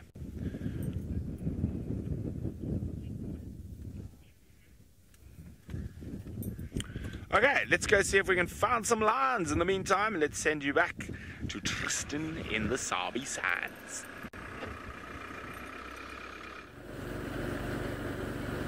Indeed, Brent Leo Smith, I am in the Sabi Sand as opposed to anywhere else in the world, which is a good thing, I suppose, because otherwise I would be somehow magically broadcasting to all of you if I wasn't in the Sabi Sands. But anyway, we left Buffelshoek Dam. I'm just doing sort of bumbling about until it gets a bit cooler. I'm waiting. I reckon 5:30 is when things are going to start, or between 5 and 5:30 is when we're going to start to see some sort of sign. And I need all of you to help me, because there was a leopard that was walking roughly towards where the dam cam area is. So you all need to kind of look around and make sure that if anything comes to the dam cam that you let us know, because I think Hosanna now is on his way. Now there's going to be a few cars coming past, I'm afraid. We're going to get covered in dust. Remember to cough because dust is coming our way. There we go. Now I have to do it again because another car is coming, so I'm waiting for that car to go past as well, who's taking about 4 years to drive past me for some odd reason. There we go, it's gone past, thank you.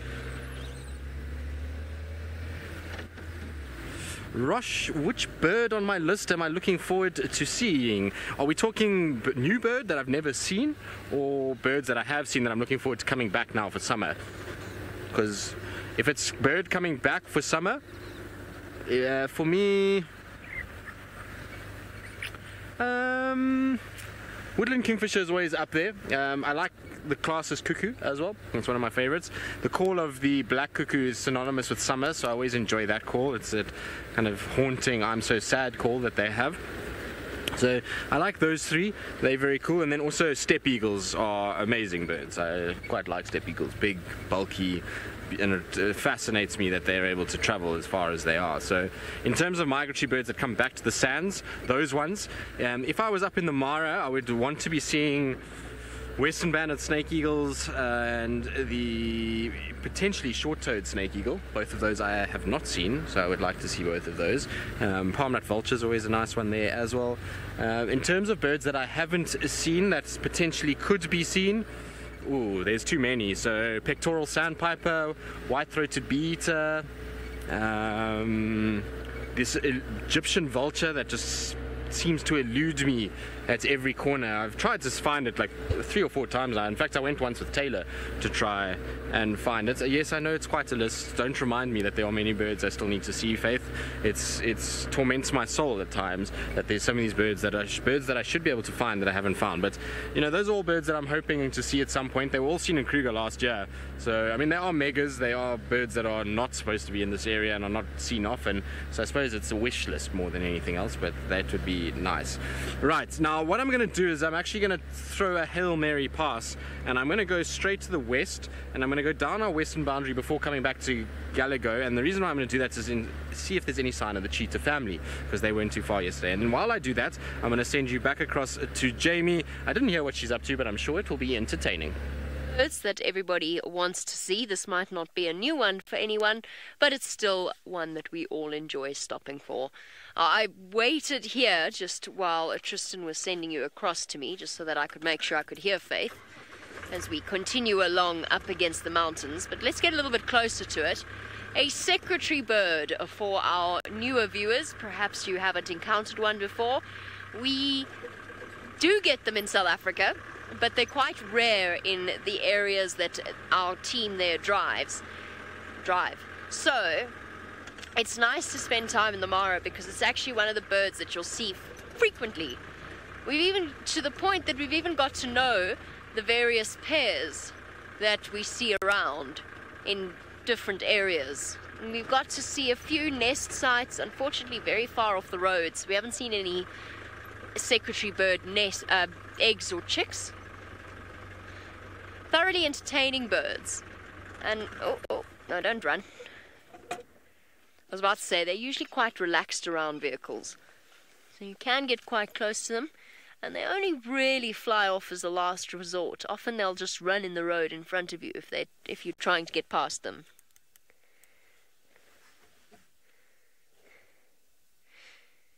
Now, we have to go back in time, talking about birds we wanted to see, to when I asked about animals. And Lady Starfire said black bear, and I completely missed the second one because I was talking over it and I forgot how to listen and talk at the same time. Hang on a sec, let's just hold on one moment. There are some upset animals down there. This is why we've come here.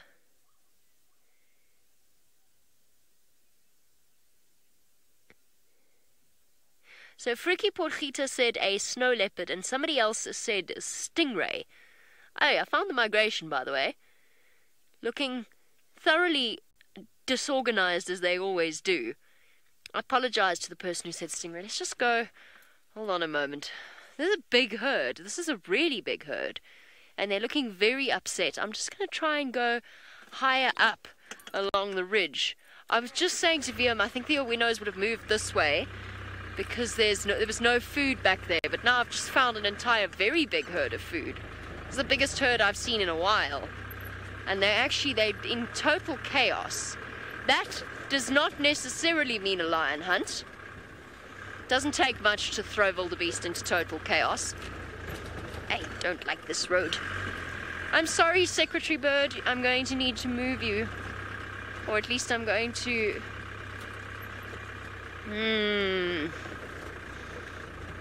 Sorry.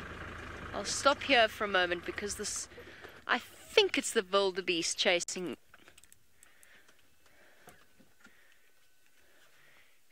each other around. Kruger guy, obviously someone accustomed to exploring Kruger and therefore covering large distances, while we watch the chaos down here and just have a look and see if there's any lions from a distance. You want to know what the average distance is driven by each guide. It's very much there's a stark difference between those of us in the Mara and those who are driving around on Djuma at the moment. I would say on Djuma, guides probably, depending on the sightings, and it really does depend on the sightings, they could go to a leopard for next to the camp and stay there, as could we, I suppose.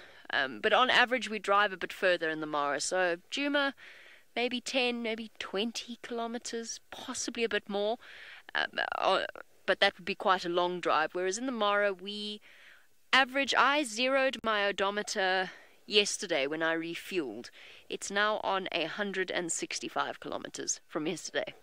So we do quite big distances. Still taken aback by the size of this herd. This was not what I was expecting, and there's more up against the ridge. If the Owinos are still in this area, this is where they're going to be. For Scott and for Brent, over the last few months, they had to travel further than I did. They probably did about 150 kilometers a day, sometimes even 200, if they couldn't find the cats they were looking for. Taylor and myself, well, Taylor actually, Taylor's been going all the way down to Purungat, to Tanzania. So she's probably done close on 200 a few days this year. And it takes about 40 kilometers for me to get to the hyena den from camp. So a round trip of about 80. But then if I'm helping the other guides out, then I'll cover larger distances.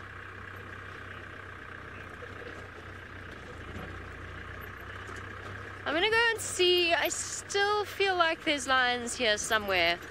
It makes sense for them to be here. It would.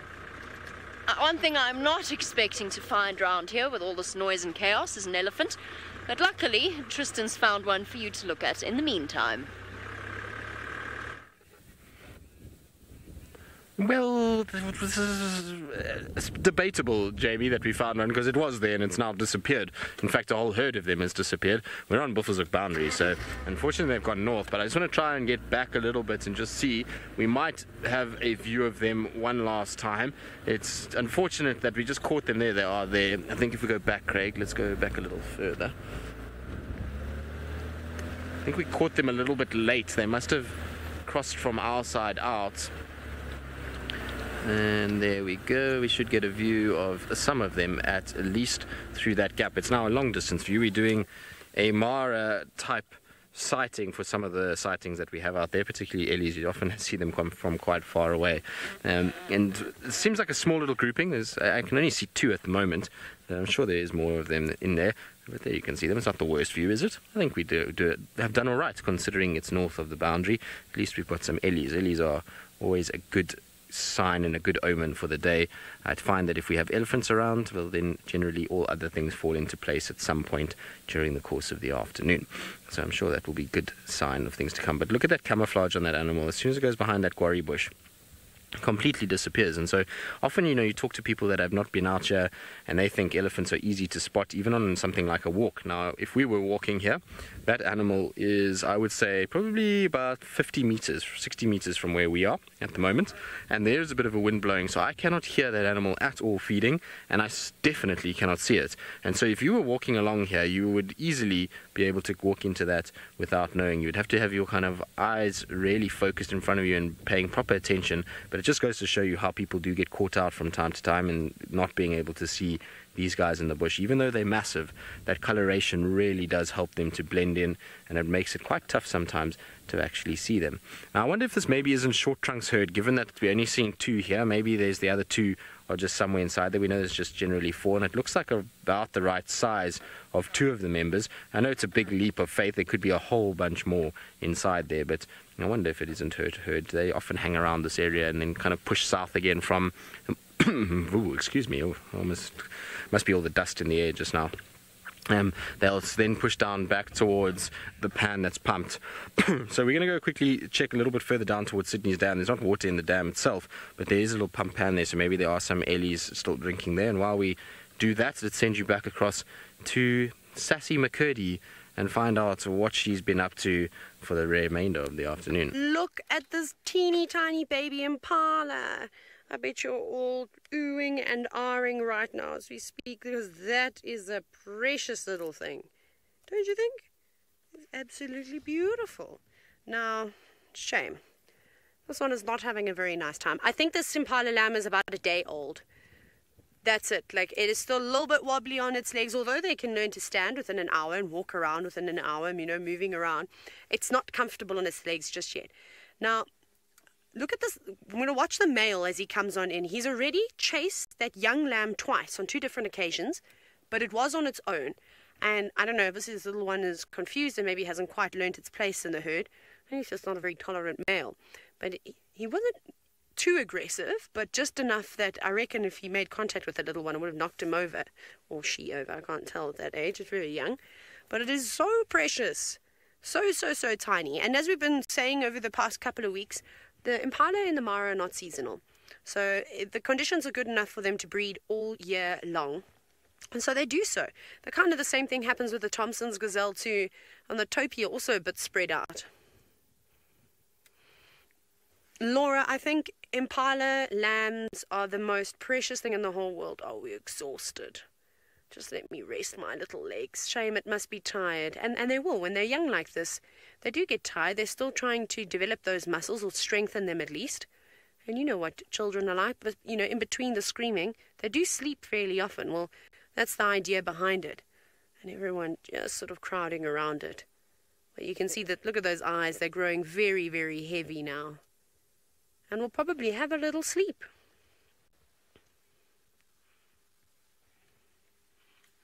Ooh.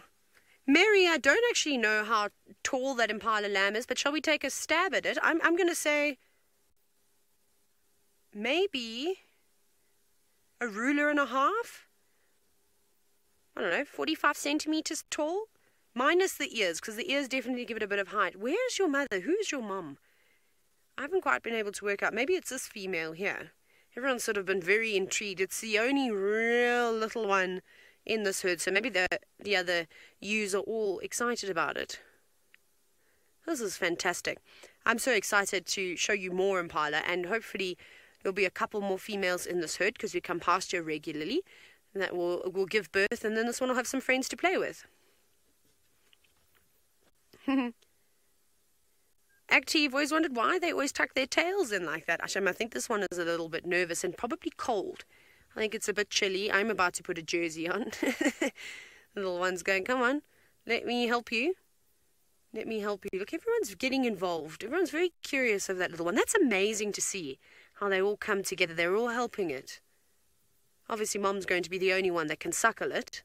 And then, of course, you've got Bossy Pants over there. Watch him. Look at him. He's saying, come on. Get on with it. Shame, it's a baby, it doesn't know, but you have to learn quickly out here in nature. You get on with it. Look at that. That is tiny, tiny, tiny. And it's vulnerable now that it's all by itself like this. Or when I say all by itself, it's the only young lamb here. It's going to be singled out by jackals and all sorts of other creatures. But that's fantastic. But unfortunately, they're crossing the road now, which is becoming a bit difficult for Archie to film. Because we can only film out of the right side of the car. Come on. Careful you don't fall. So as it walks a little bit to the, more to the left, we'll probably just carry on and move on. Very, very precious son. I'm sure you all enjoyed that. Lovely. Jamie is one step ahead, and she's managed to find a predator that normally gets active at night.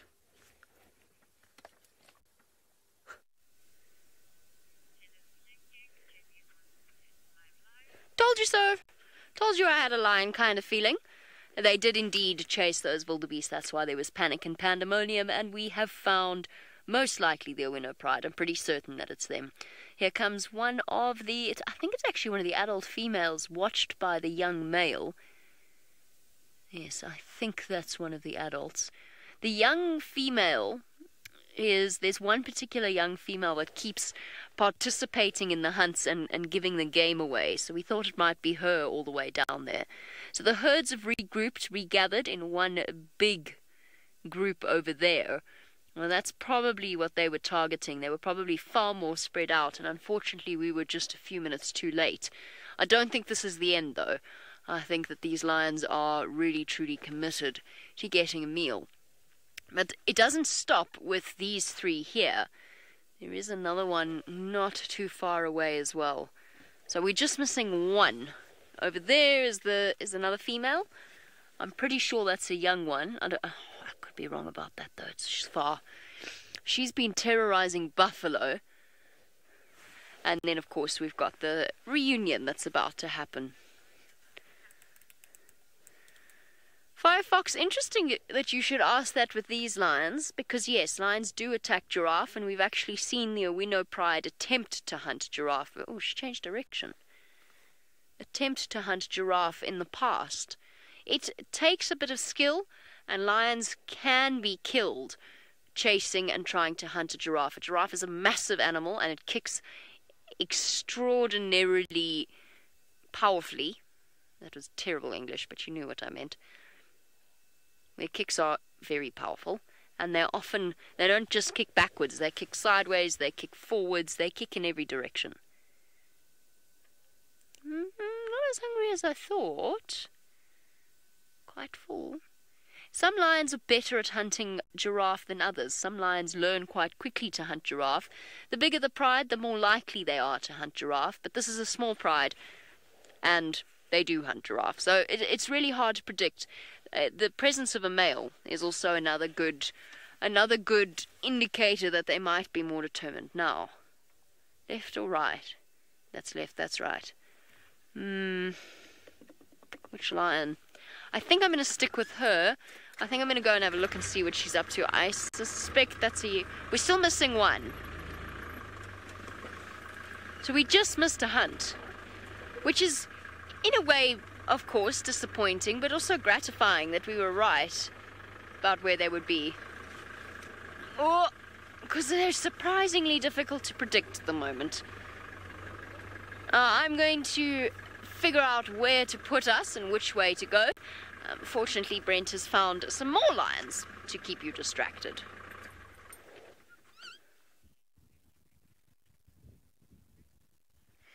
Well, we have found one of the little sausage tree males, and he's got a girlfriend. Probably a member of the Salt Lick Pride. They've been spending a lot of time with this pride at the moment. So, I wonder where the rest are. Probably not too far away from here.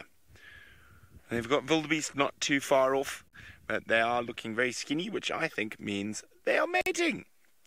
Most likely mating. Lazy little lions, but they're being quite lazy at the moment. We'll sit here for a little bit longer. Hopefully they do something.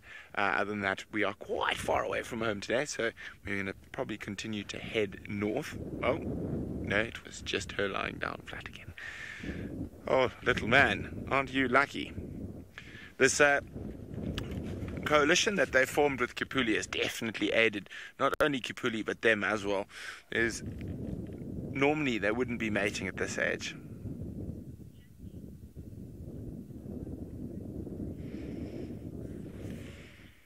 Oof, Jesse, that's a good question. Jesse wants to know what's the largest pride in the Mara.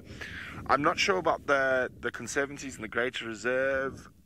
The largest pride we probably have in this part of the Mara Triangle is probably the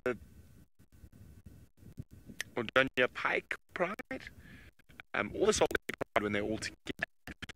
I haven't seen the rest, because they've been in Tanzania, the ones with the cubs, so I don't know how many cubs they've got presently. But I think the biggest pride in the Mara is probably around 20 in the Mara Triangle. No, or I suppose the Olololos are catching up, they're getting really big as well. And then maybe the Paradise Pride, but we normally only see the Paradise Pride in 1s and 2s. Oh, dearie me, is that looking ominous? It's ominous skies in the direction we're going. Look at that. As I said, there are some wildebeest not too far off from these lines, but you can see how dark and scary it is. James, I think we're going to get wet. Looking at that, I think we're going to leave the lions to lounge along a little bit and try, hopefully, get a bit closer to home before the rain dumps upon our heads. I don't think we're going to avoid this one, no. It looks like it's already raining at camp. I just want to show you quickly a nice view of the black sky with the wildebeest in the foreground.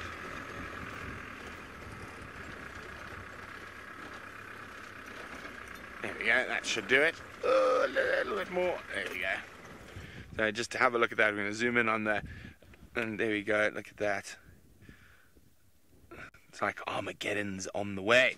Now, something that is similar to Armageddon when they're hungry is the Owino Pride, who Jamie has got.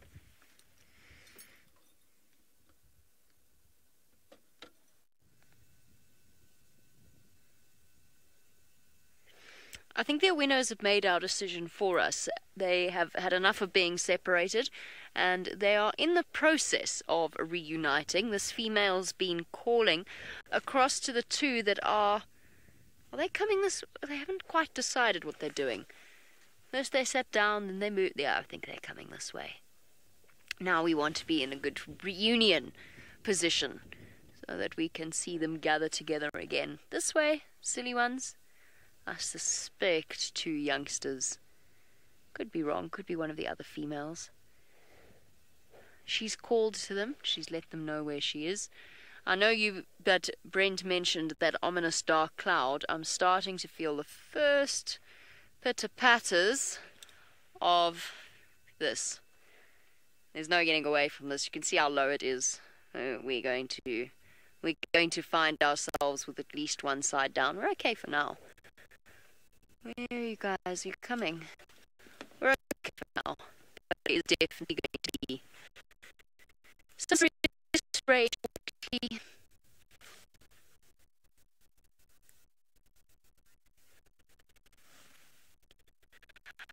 To Poofy Poof, whose name I completely mangled, completely got wrong yesterday. How often can lions fall pregnant? Did I hear that correctly, Faith? Or how many litters can they have? Did I get that right? I'll just have to wait for a few seconds. Can't believe we found them. It's very definitely her with those tatty ears. Okay, so how many litters can a lioness have? It depends on whether or not her litters survive.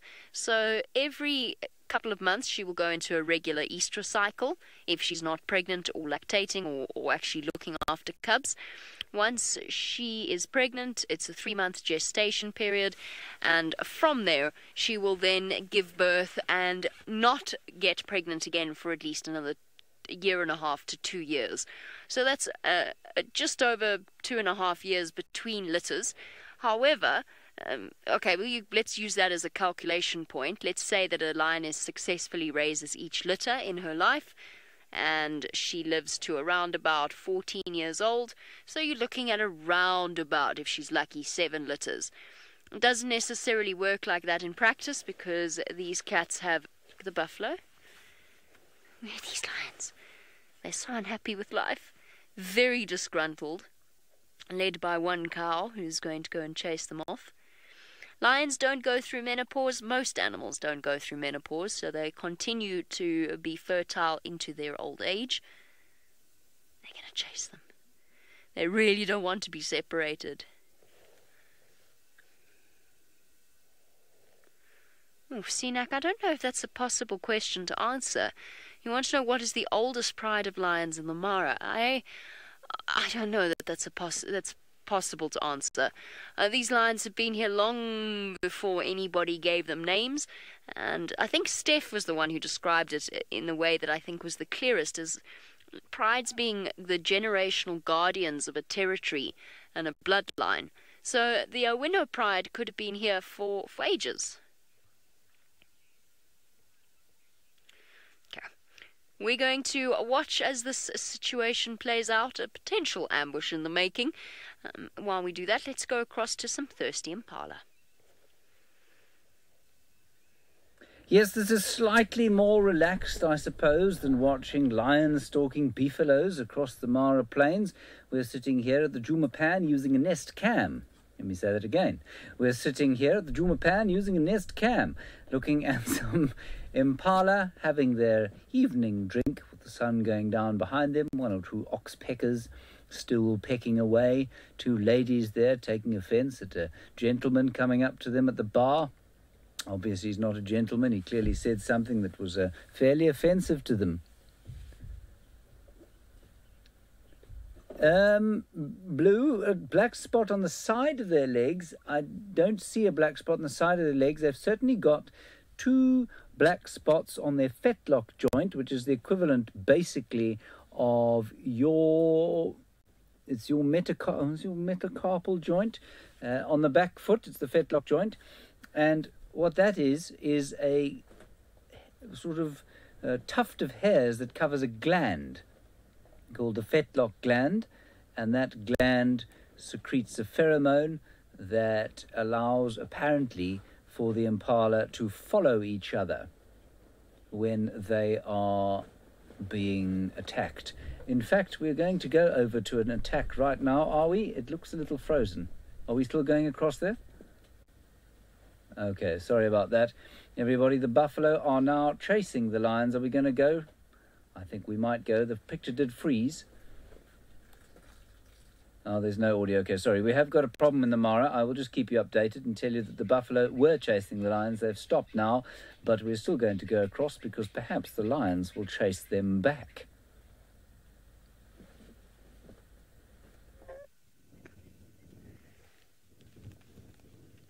I'm so sorry to drag you away from the impala's drinking, but we had quite a dramatic moment where the buffalo chased our Owino pride away.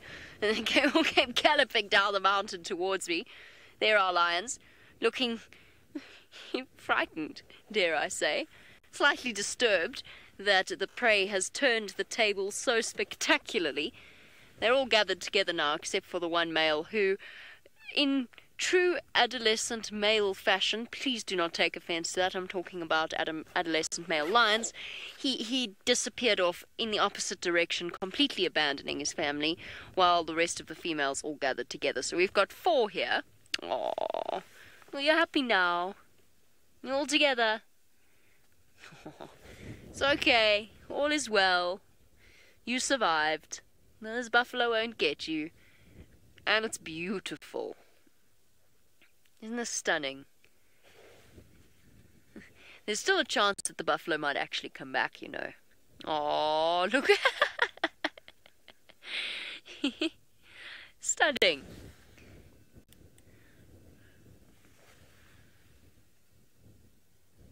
Kai, yes, rain is actually really good for rain is actually really good for lions hunting. It disorientates the prey. It leaves them confused. It numbs or dampens their senses quite literally, and they don't hear or see as well, and they panic. Oh, look, have you decided to come back, mister? Pretty sure that's him. He's much paler in colour. Did you... Oh, no, I might be wrong about that. Here I am being terribly unfair, and I might be wrong. Might not have been the young male that disappeared. Don't think I'm wrong, though. No, it's him. He did. He just ran out. Oh, now you're back again. Well done. So this weather is going to be really prime hunting weather for the Owinos. We're not going back to the hyena den. We're sticking with them because that is what they're going to do. Oh, now you want cuddles and comfort. No, we all saw you. We all saw you. You were halfway back to the Angama camp. Sinak, you're absolutely right. Owinos are stunning lions. Quite pale in colour. This is that pale cub's brother, or was that pale cub's brother, but they are beautiful. They're symmetrical, they're muscly. I don't know what it... All lions are beautiful. I mean, it's hard to really picture an ugly lion. But the Owinos really are stunning cats. Oh, look at that dramatic sky. Beautiful. They're beautiful cats. And distinctive cats. Easy to identify, those adult lionesses. Oh, it's getting a little bit chilly here. The wind is howling, the storm is coming. The cats are going to go hunting.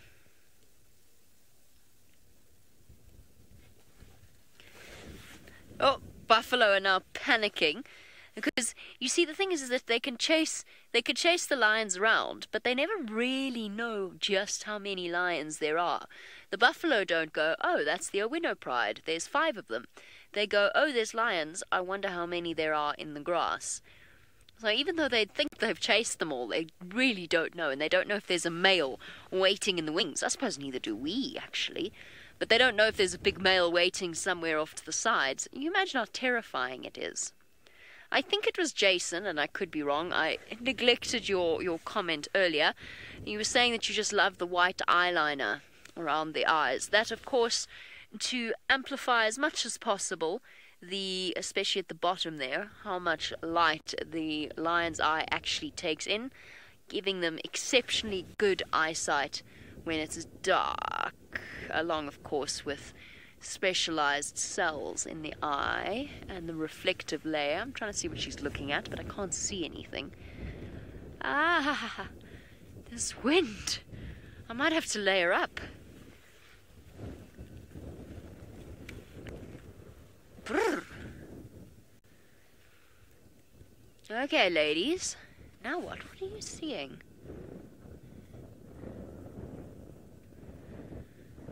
Peggy, it depends on the lions, it depends on the size of the buffalo, obviously. I know that's not entirely what you're asking. Peggy wants to know how many lions it takes to bring down a buffalo. Male lions, again, male lions help. A big buffalo bull is a dangerous animal. However, 3 or 4 lionesses can, if they work really hard, take down a buffalo bull, but they choose, most of the time, they choose not to. It's too much of a risk. They can, but they prefer not to. So a lion group or a single lion will target an impala or an antelope. A pair of lions will target something like a kudu, a bigger antelope. And it's only when you start to get 4 or 5 lionesses, and especially with males, that they'll target buffalo. But a baby buffalo is a different story. So if there's a vulnerable calf, they will go for it. What you would have seen there was a phlegm and grimace, the lion's way of interpreting smells. Most animals do it. Hyenas don't, interestingly enough. It's that restless female.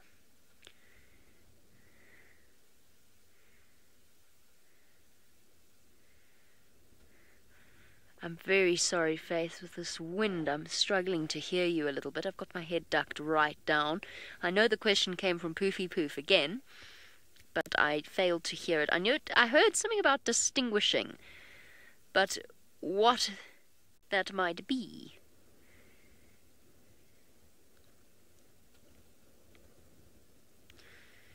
Oh, I think Poofy Poof asked if they are able to distinguish between the scents of each lion, and the answer is yes, they can.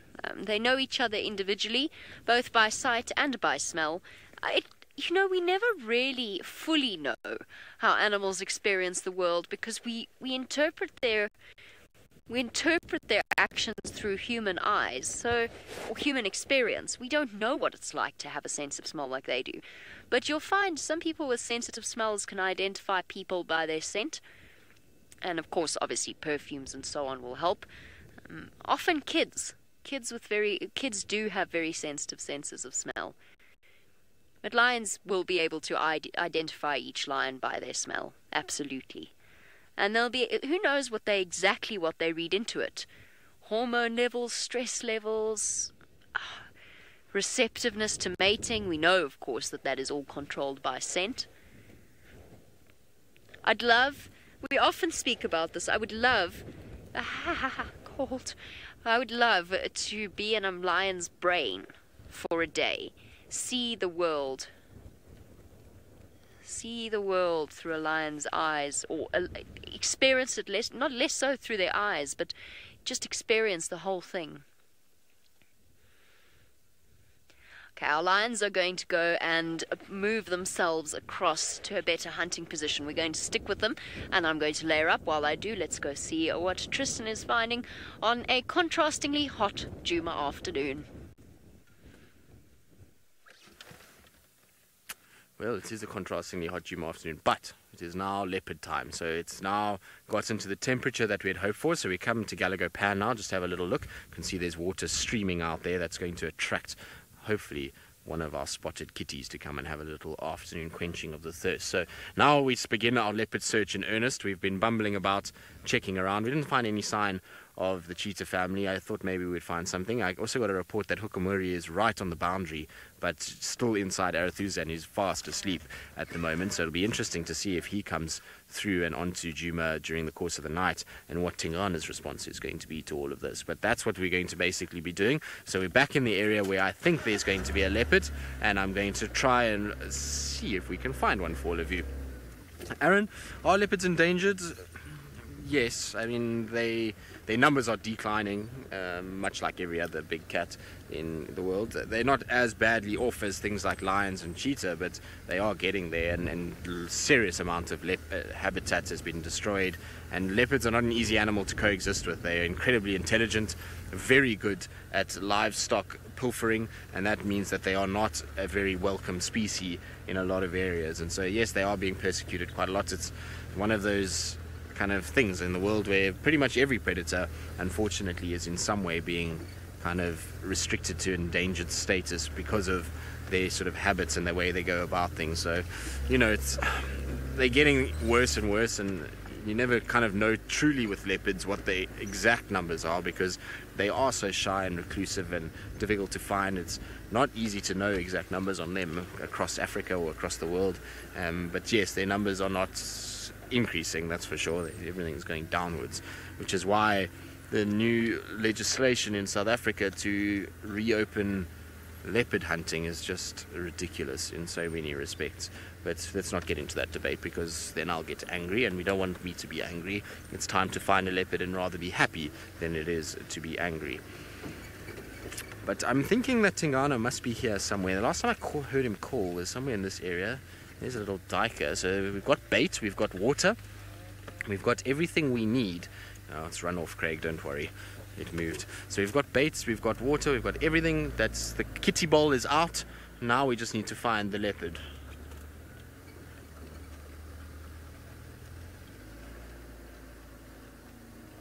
Grace, you say you would love to strap a GoPro to Hosanna's head and see what he gets up to.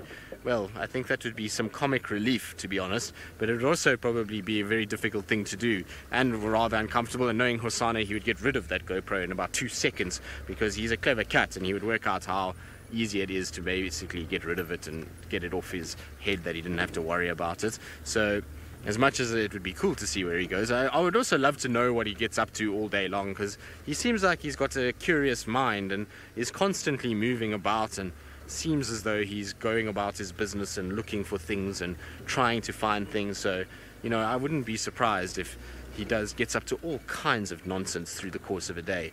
Right, now, he was left just down here. This is where he was. Thandi and Klalamba were on that side. So what I'm doing now is I'm just going to skirt this drainage line. It's that time where hopefully one of them is out. I still think there might be a kill here somewhere.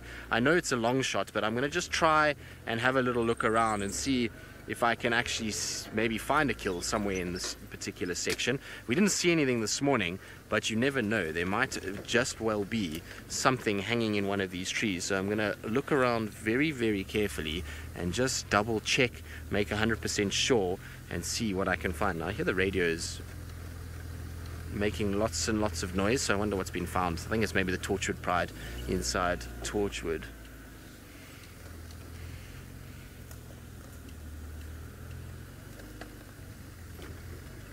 Ooh, Jason, out of all the leopard species, which is the most powerful? Difficult to say. You know, it's a tough thing to measure power, but you know, these leopards that we see here are big, they're strong, they wrestle with large animals on a day-to-day basis, and so they've got to be one of the more powerful species. Probably jaguar would be my guess.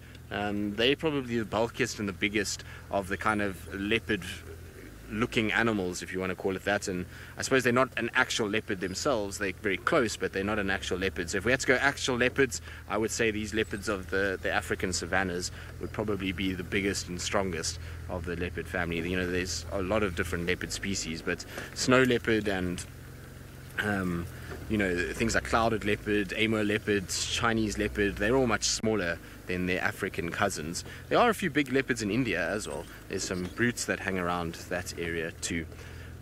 No sign of Tingi that I can see here. Also no sign of a carcass. Where are you, kitties? I'm looking for you. I will find them at some point this afternoon. I've just got to be patient.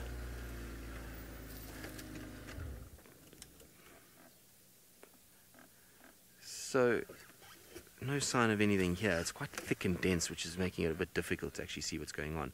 But Tax, I think it was. Do any animals see us as a threat? If I'm on foot, yes, most of them do. They see us as something that they need to be very careful of. In a vehicle like this, not so much a threat. I suppose a mother leopard or a mother lion, if she's got tiny little cubs, might see us as a threat and might be quite aggressive towards us. Elephants sometimes see us as a threat. There's always dependent circumstances, but for the most part, no. And because of this area and how long we've been driving around here, we haven't hunted, we haven't affected the animals too much in this section, which means I think that we kind of are seen more as though a lot of the other animals are seen as really something not to worry about. But there are the odd individuals that are having a bad day, or there's some sort of underlying factor that indicates that they might get aggressive and might then be quite sort of see us as a threat and could potentially react negatively to us. And that's why it's important just to watch the behavior of these animals when you do it. Now, you can see I can't really bumble any further than where I am right now. This is opposite basically where we last saw Thandi, and pretty much where Tingana kind of disappeared. And so I'm thinking he's just lying somewhere in this section, somewhere around here, and just taking it very easy. And so I'm hoping now this is the time yesterday where he started vocalizing. So I'm going to just sit around this area and just maybe listen. While I do that, though, let's send you across to Jackie, who's admiring some of our animals that these leopards would want to hunt.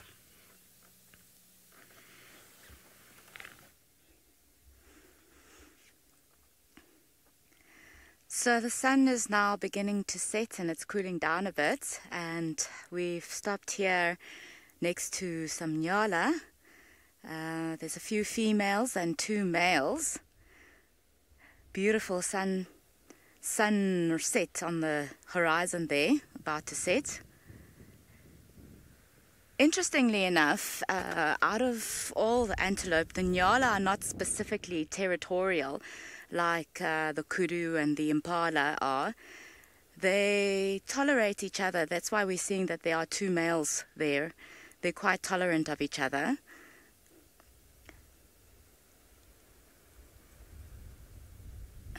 There's the other male in the background.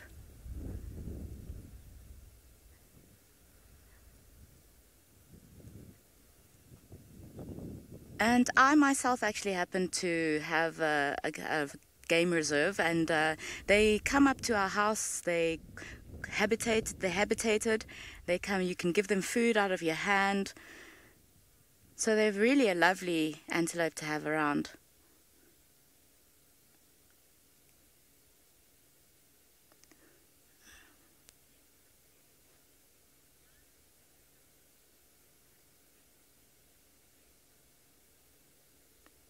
King say yes, they are beautiful and graceful.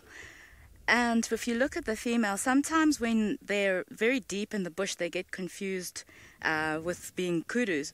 But if you look very carefully, they're quite different to the kudu by their shape and the color of them as well, and the way that their stripes are. And they're much smaller than the kudu. And the male nyala is distinctive by the shape of his horns, and then the orange on the bottom of his legs as well is distinctive from him, distinctifies him from the kudu.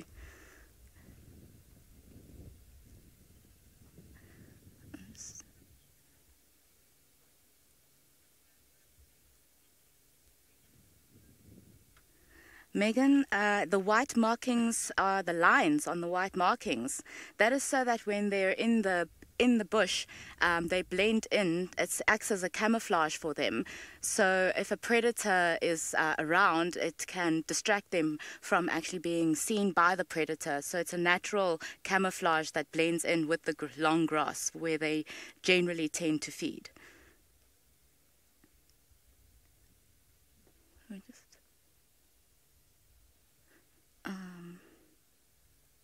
They're really quite beautiful.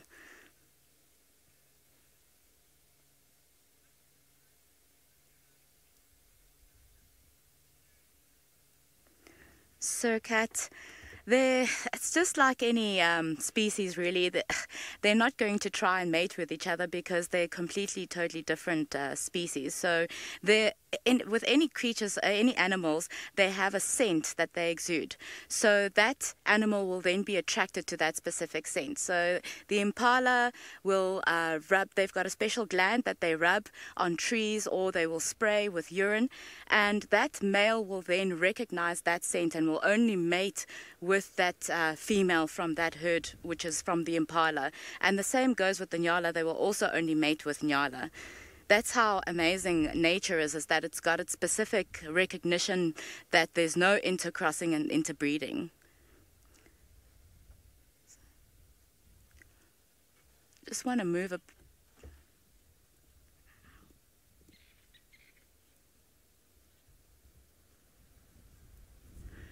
Girl in the curl, yes, they do have lovely fluffy tails. And you'll see at the end there's just a bit of a dark marking there. And also white at the edges. So when they're running away from a threat, you'll see that their tails will be slightly lifted so that they can follow each other.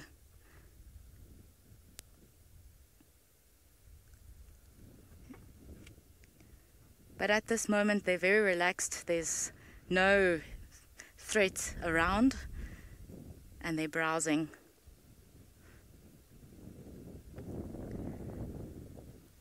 We're looking at the female now.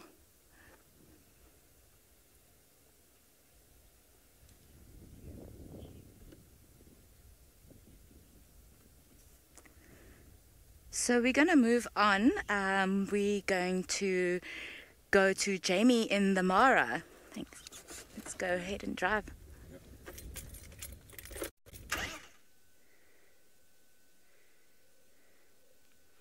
Back in the Mara, where the Owina Pride are not too concerned about their failed hunt, nor their nor the ambivalence of the buffalo, and instead are feeling decidedly playful. This young female sitting on top of the other one. Oh, it's nice to see them play like this. They always used to do this when they were little.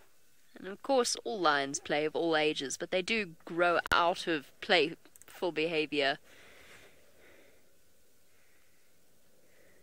There we go.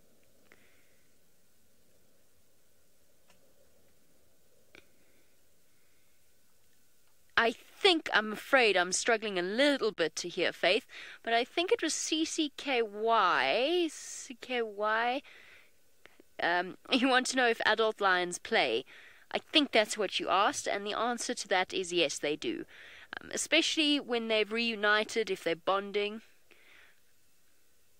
Oh, sorry, Faith, I can't 100% hear you. So I'm sorry if I haven't got your name right. You wanted to know about adult lions' playful behavior, and they do play. But as I said, it's something that they do less of as they get older. These two are still very young, just over a year, about a year and a half now. And it's nice to see them engaging in this playful behavior, because the last few times that I've spent a little bit of time with them, they haven't really. But this play behavior is all important in bonding, developing skills. Look at that. It's gorgeous. Aww. You having fun? Very gentle. Claws, I was about to say claws retracted, but I was wrong about that. Claws are out. But still very gentle, pulling punches. Nothing serious. Just playing like cats would do. So sweet.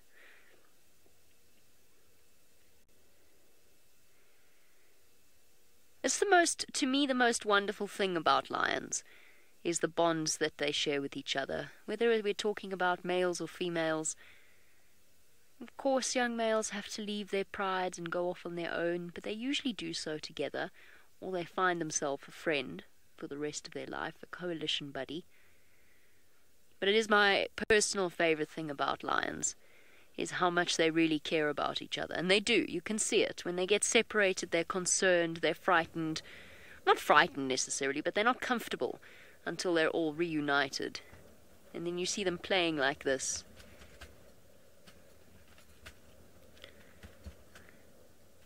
Shelley, you say that you could watch this all day. You are not alone. That's exactly how I feel as well. You'll notice that the female looks up at us every now and again. It's because the wind is howling, so our rain covers are flapping a little bit, but she's not afraid. She's not worried by it. Oh.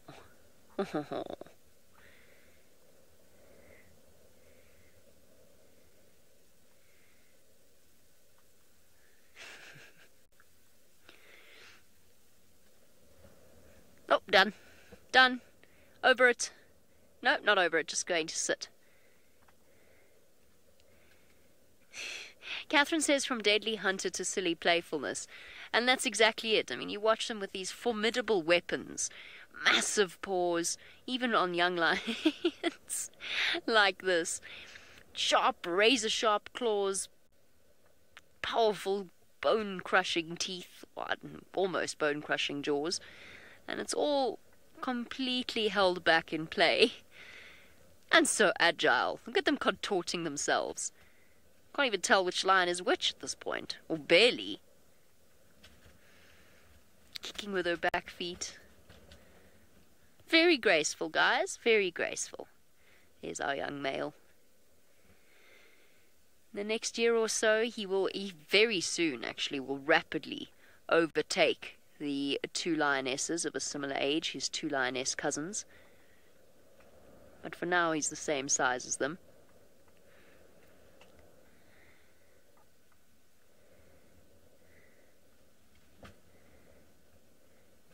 Cal 6, yes, there is a big cat that sort of meows, although it's not quite a meow as we know it. Lions do not purr, and they do not meow, they roar, as do leopards, putting them in one of the defining features that places them in the Panthera family. They've got very specialized voice boxes or larynxes and the structure of the hyoid bone. There is a cheetah. Well, of course there is a cheetah. The cheetah is the exception to this. It's why it's in a separate family altogether. And they do not roar. They purr like cats can. So they can purr or make that low vibration sound. Which is what these lions would be doing if they could. But they can't, so they're not. They really are enjoying themselves, though. And then cheetahs chirp. It's not quite a meow. It's sort of a sound. I can't quite imitate it, but it's almost bird-like, the sound that they create, and much closer to a meow as we know it than any contact calls lions make. The closest lions come is when they're cubs, and they make a sort of an ow, ow, ow sound. It's one of my favorite sounds in the world. They're just having the best time. Way to fill up a Tuesday afternoon. Oh, this weather.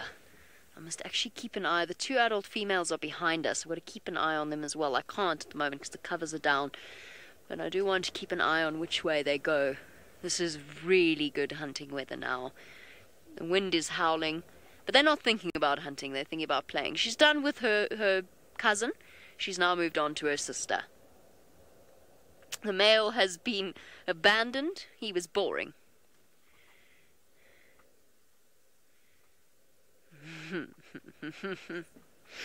Beautiful. Really, really stunning. I really enjoyed this. I'm glad we came looking for the windows. So far, we've actually been okay with the weather. The same cannot be said for poor Mr. Leo Smith.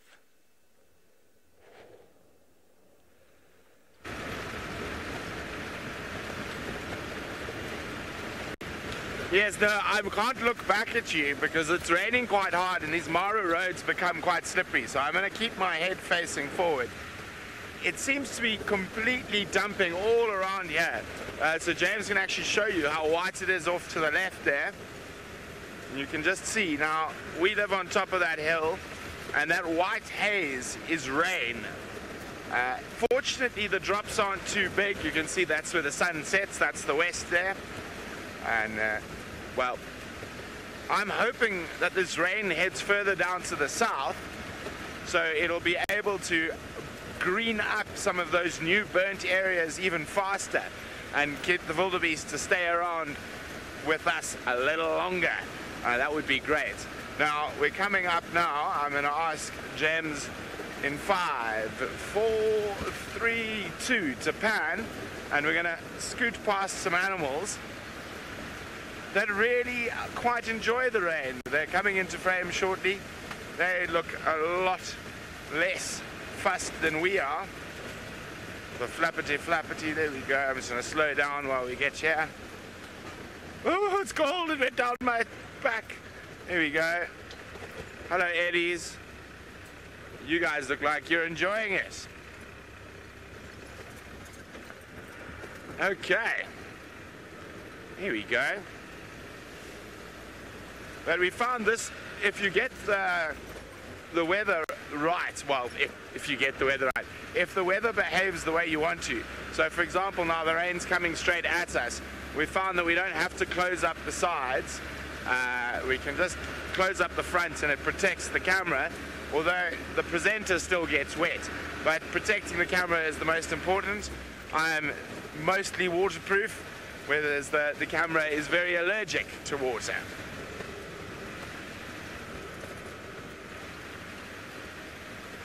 Okay, now we're going to see if it's really bad, because when we turn to the left, we might get it in from the side.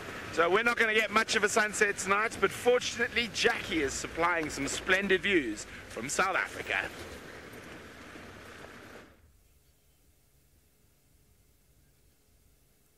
So we've moved away from the Nyala now and driving towards the sunset. As you can see, it's very beautiful on the horizon. Not long now and you'll see it go down. The wonderful thing about being in the savannah area is that there's no pollution here, so you get a beautiful, beautiful, pure sunset.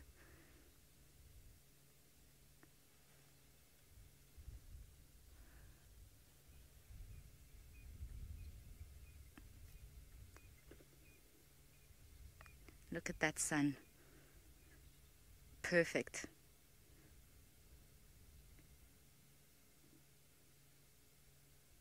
And it's around about this time that we are sort of looking to see if there's any cats around, because this is when they start making their movements, preparing for their night hunt. So keep fingers crossed. We hope that as we drive along that we might come across something exciting.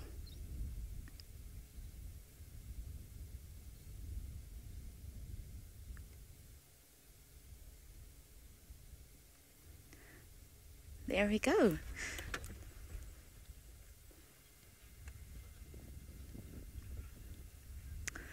Teresa, thank you. Yes, it is absolutely a beautiful sunset. And it is such a blessing to actually be able to sit here and hear the birds in the background and watch the sun go down here in wonderful Africa. So we're going to start heading off, see if we can find some cats down away along the road, and yeah, let's get going. So,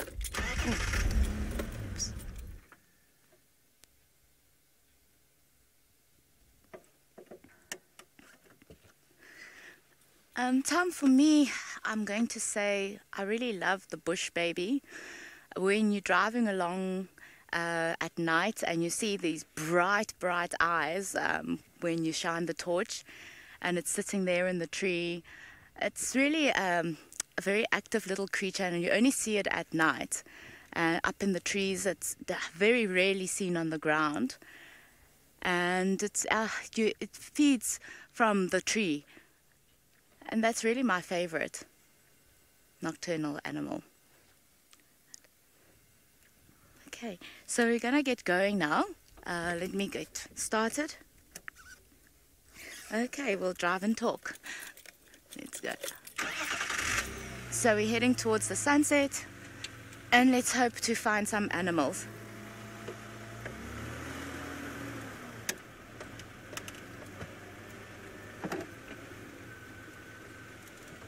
I do love birds, and my favorite book is Newman's Birds. And I do keep a list of the birds that I've seen. James, thank you. So,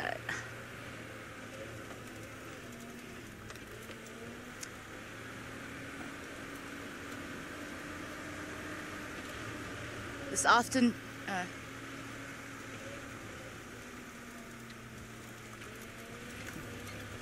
my favorite bird is the kingfisher, purely because it's absolutely beautiful. It's a beautiful bird, and also because it's just so majestic and powerful. And there's nothing better than being at the water and hearing that call of the fish eagle and watching it swoop down and catch a fish.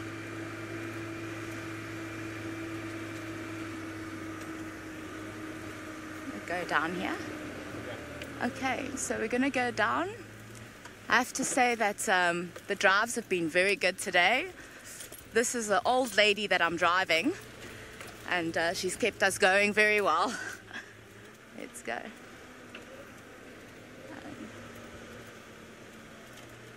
So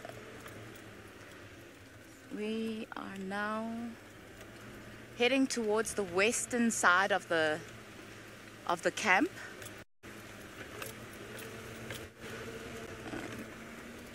Let's see if there's anything around.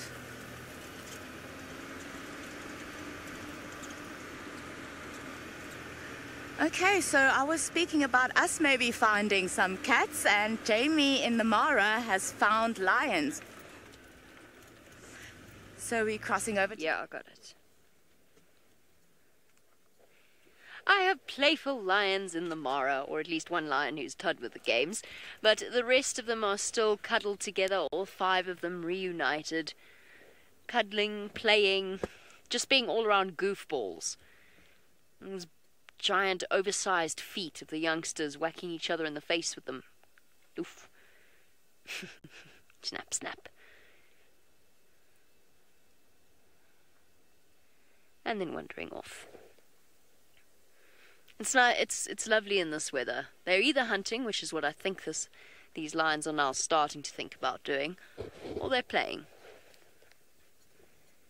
Either way, we're very lucky to have these moments in their lives.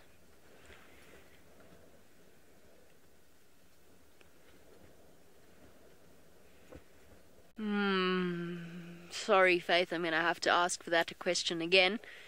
I'm struggling at the moment with where we are, but I definitely don't want to leave because obviously this is such a beautiful sighting. Just something about, I think it might have been cubs being silent.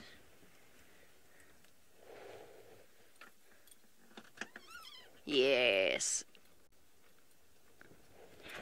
Oh, sorry, Viam. I'm absolutely not thinking. I'm busy watching the other lions. Lioness wants to know if... oh no! If lion cubs know to be silent when mom is away, and the answer is yes, they do. Sorry, they're having the best game. I'm just trying to shuffle around without my usual degree of vision. Oh, they're having so much fun. Pouncing, playing, hiding behind termite mounds, stalking each other. Yes, lion cubs know to go silent when mom leaves them in a den. Nature doesn't stop for new mothers. She's got to go out and hunt for herself, even if she has little ones. And the end result is that the cubs know instinctively to be quiet and keep their hiding place secret and safe. Oh.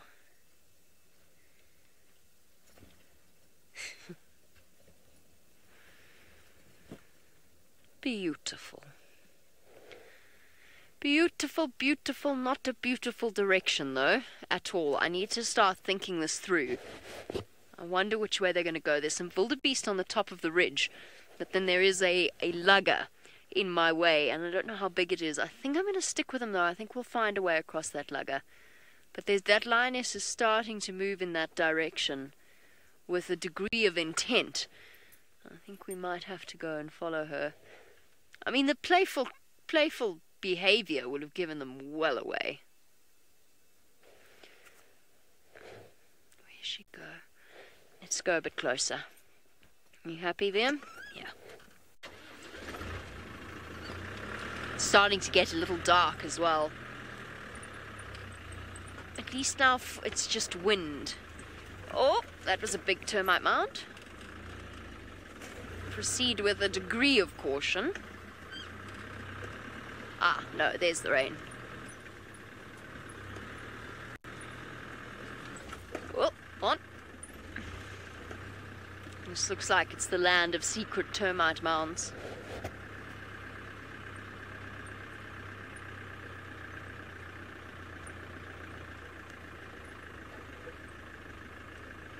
Christoph, you know, it's been so long since I've been to South Africa and seen the lions in South Africa that it's hard for me to really comment on their condition. But Christoph's saying it seems as though the Mara lions are in better condition than the ones in South Africa. Do I agree? I don't... Oh dear. Oh dear, oh dear, oh dear. I've made an error in judgment here. The lions are now across the lug. I'm going to have to go around. I don't know. I mean, it's very dry in South Africa at the moment, but with all the shift in the lion dynamics, it might be that they are not eating as much as they might otherwise in the dry season. I'm going to have to go around. I'm going to have to go around relatively quickly. I don't think we're going to get through here. Let's go. But the Mara lions are beautiful. I don't know if they're a bit bulkier than the lions in South Africa, and that the lions in South Africa are a bit taller. It's been so long since I've seen them, it's hard to compare. I'll let you know when I get back there. Oh no, it's so far away.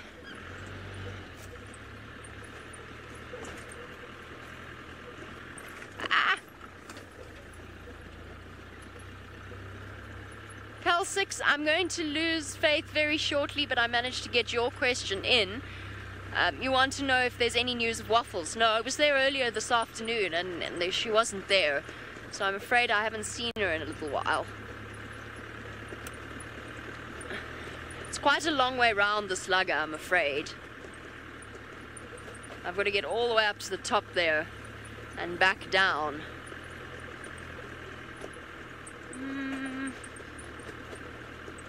Fortunately, the grass isn't too long. But I think I might have just lost faith almost completely. No, there she is. Alright. We're going to do some hard work catching up with these lions. Tristan's been working very hard to try and catch up with the leopards. Let's go and see how that's going.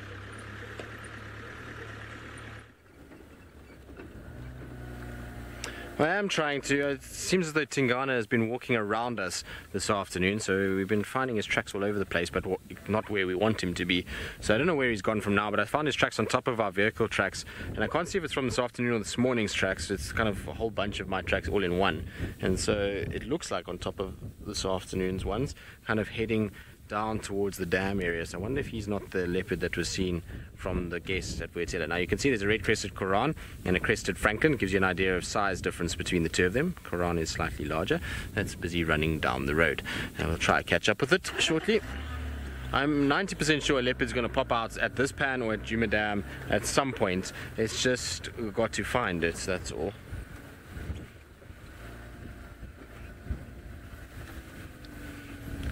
So, Kai, do most of the birds migrate?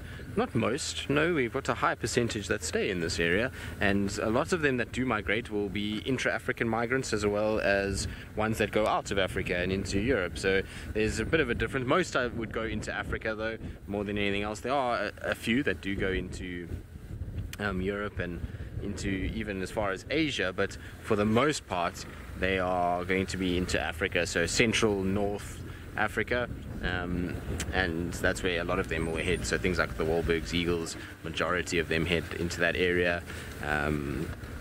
You'll even find woodland kingfisher, yeah, so those kind of birds typically into Africa. And there are a few, like I said, that go into Europe, so things like the barn swallows and your steppe eagles, red-backed shrikes, they all go into Europe. Oh, come on, leopard, where are you? I know you're here somewhere.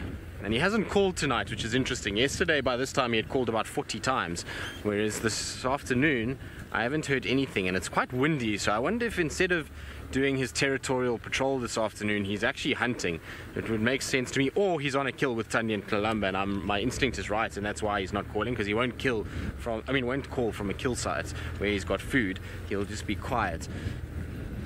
But I'm intrigued as to why I can't find him.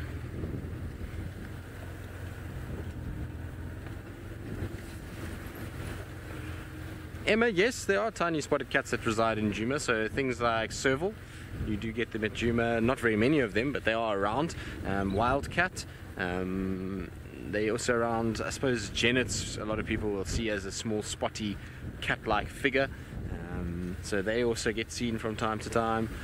Civets, also spotty and nocturnal, and people often confuse them for cats, even though they're not cats.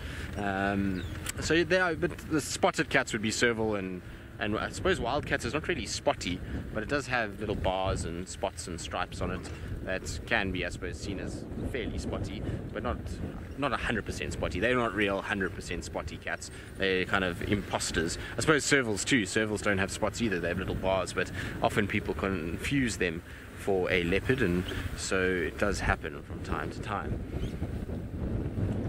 The wind has really come up now, and it's changing. This cold front must be coming again. It's that same cold wind that blows, and I wouldn't be surprised if our cats are, particularly Hosanna, is on the hunt at the moment, and that's why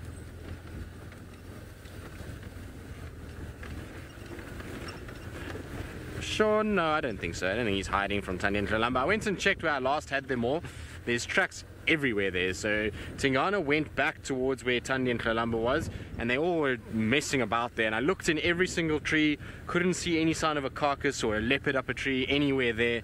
So they must just be somewhere around. It's just a matter of finding them. It's a difficult area too. Where I walked, there is no ways that you'll ever get a car anywhere near that section. So, you know, it's kind of hedging my bet that I might find something, but you know, I wasn't that confident that there would be anything that would appear. But I'm hoping Hosanna is going to be our last minute leopard tonight and just pop out somewhere here. I'm pretty sure he's not far from the dam. Unless he made a successful kill last night, I don't think he would have gone too far. Problem also that we have is in the area where we were tracking now. Tingana was there yesterday, so there's just tracks going in every direction for him at the moment. Right. Come on, Hosanna, I know you're here somewhere. I know there was a leopard seen before we started drive heading towards the pan, so there must be one somewhere close by. So while I try and find it and look for it, let's send you back across to Jackie, who is admiring the impalas that are probably not very happy about this wind that is blowing.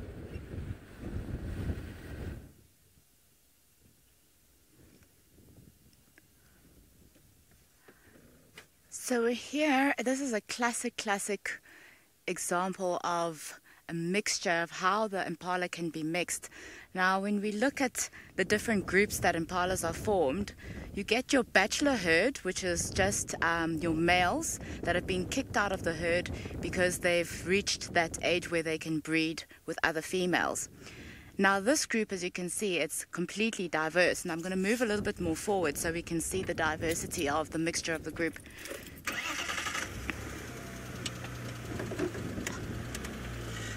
We have a mixture here of females, very young females, and then we've also got a mixture of young males. And in between this herd, we'll also have some mature females. So this means when we see a group like this, it means that the males that we see haven't yet reached the stage where they are actually ready to breed. Okay, here we go.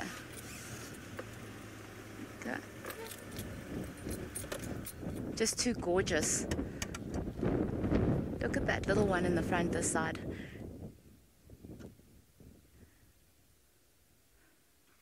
There's probably about 30 of them here, 30 or 40 of them here. Just browsing along. And I'm thinking, stay away from the cats.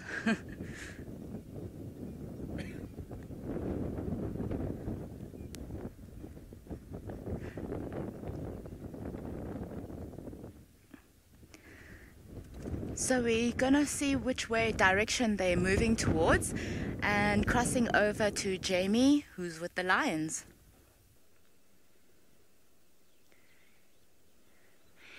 Okay, so we've caught up with our lions. There we go, there we go. She's off.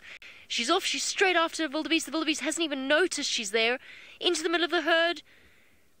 Oh, that was such a close opportunity. Is she going to get one? It's a big herd. It's such a half-hearted attempt, though.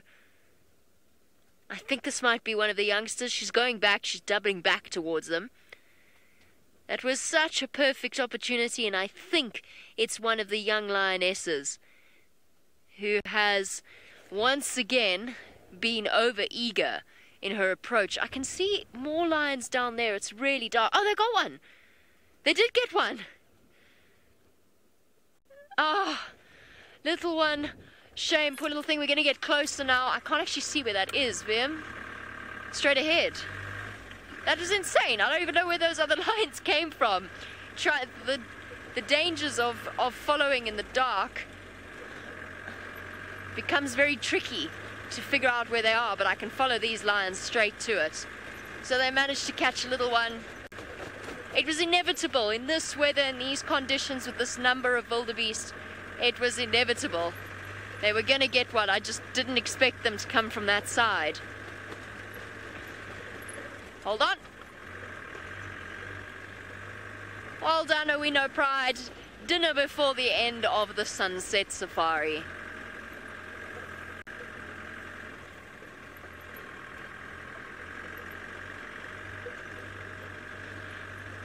Now, Jojo, you say, poor thing, but the kitties need to eat too. This is now my chance to say this is not for sensitive viewers. I don't think it's dead yet. So we're going to get up a little bit closer. So if you are sensitive to these sorts of things, please look away now. But you are right. The cats have to eat. It's a big one. It's not a little one. It's a big, fully grown wildebeest. And there we go. There we go. There we go. Well done, Oh We Know Pride. So easy, effortless. And this is what the migration is all about. You can see that one female still strangling the wildebeest, making sure it doesn't make any distress calls, attract any hyenas. Unfortunately, its nostrils are still moving slightly, so it is still alive. Although that might be pure reflex. No, it's dead. She's let go. She's stopped feeling a pulse. And one of the youngsters now taking over around the nose. Look at this! Practicing their killing technique. I know this is hard, but it is all part and parcel. They can't go to the grocery store. And for these youngsters, this is a really invaluable time to practice their skills. Jumping up and down over it. Practicing exactly where that trachea begins and ends, where they should bite to suffocate. Using their claws, gripping. These are all essential parts of being a young lion. And the migration is the best part, or the best time for them to practice, because times get tough afterwards. Really tucking in now.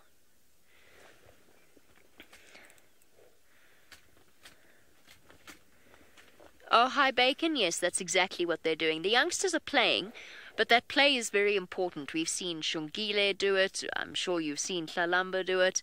It is a really important part of being a cat, is learning exactly where the soft parts are of an animal, how they work.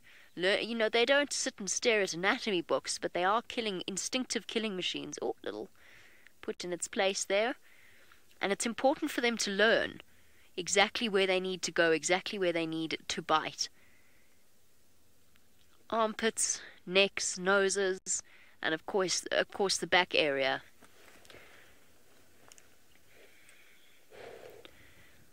Kelsek, it's hard to tell.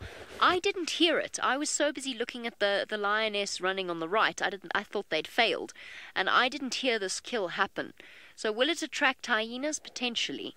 The wind's blowing strongly, so it depends on whether the hyenas are downwind of it or not, or if they heard it. I didn't hear anything.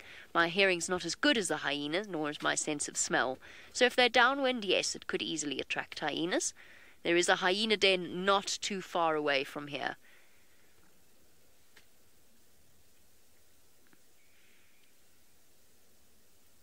This was incredible. It happened so quickly. I had absolutely no idea one of them was going off to the left. Yes, that's an elbow.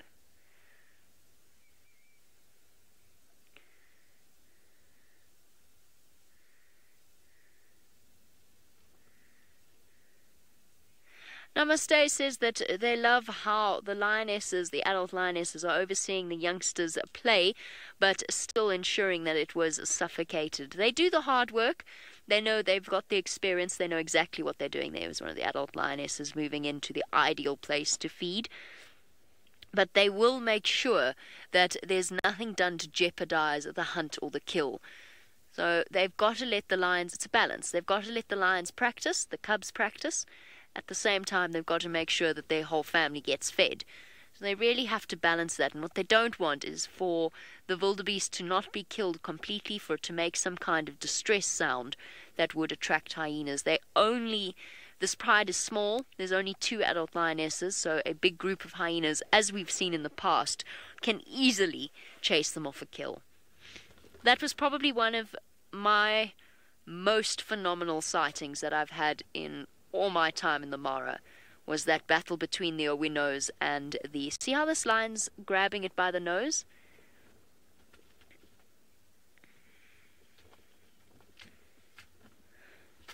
Daniel says it looks as though they're struggling to crack it open. A wildebeest skin is unbelievably tough. I once found one that had died of natural causes, and I opened it up to use as a camera trap bait for brown hyena for research purposes many years ago. So I'd found it had died of natural causes, and to open it up to cut into that skin is really difficult. Their skin is unbelievably tough. So yes, they'll get in. You can see one started feeding from behind, which is of course the softest area of the wildebeest. The rest of them are trying to get into the abdomen area.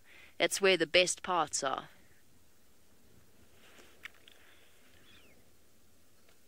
There you go, Minamu. That led in beautifully to your question. You want to know which part of the wildebeest they will go for first. Once they open up the abdomen, they're going to pull out the intestines and the stomach. They don't like that. There's not much nutrition in it for them. It's basically just half-digested grass, halfway to becoming wildebeest poo. So they're going to go for livers, hearts, kidneys, lungs, the internal organs. Those are the richest source of nutrients. So that's what they're going to go for. You can see them looking around anxiously now. Well done, ladies. Good job. Here I was being disparaging of the one who missed, and in the meantime they'd managed to catch one off to the left.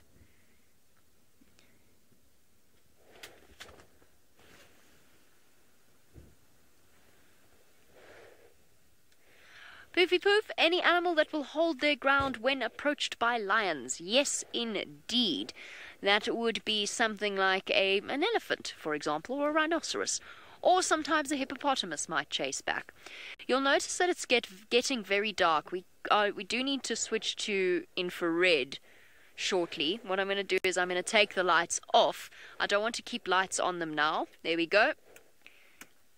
And there we go. So I don't want to keep white lights on them now that the darkness has fallen. So we've switched to infrared so that we don't disturb this process in any way. You never know. Hyenas here especially might decide to come and see what the lights are up to, or what the lights have seen. And we don't want to play part to that. So there we go. We are now in infrared. And that way we minimize our disruption to their lives.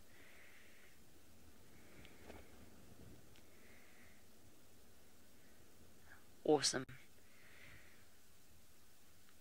Life is good for now.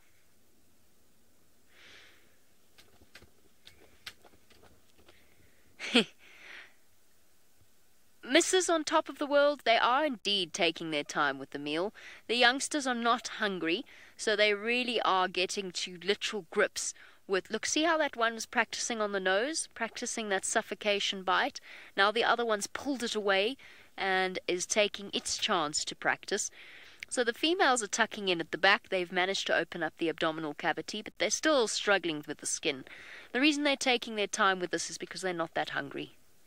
You'll notice that there is a reflection from the wildebeest's eyes. I think some of you might be concerned it's still alive. It's not. It's not alive.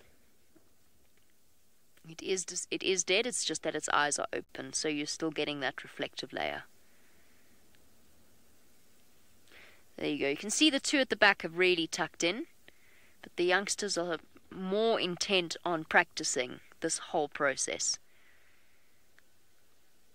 Awesome! Nice way to spend an evening with the We Know Pride getting their dinner. Let's go and find out what Jackie thinks about that.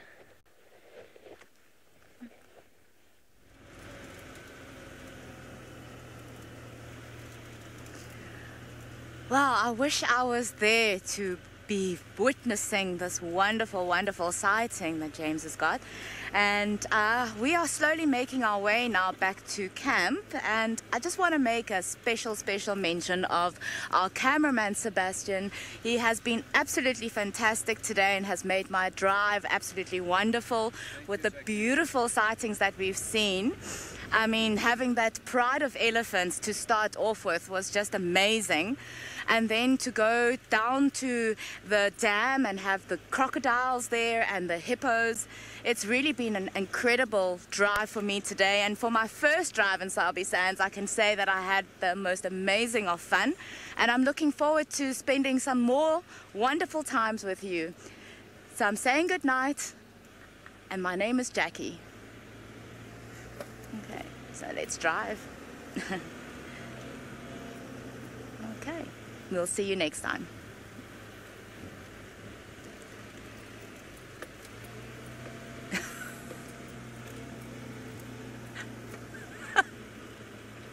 Sorry.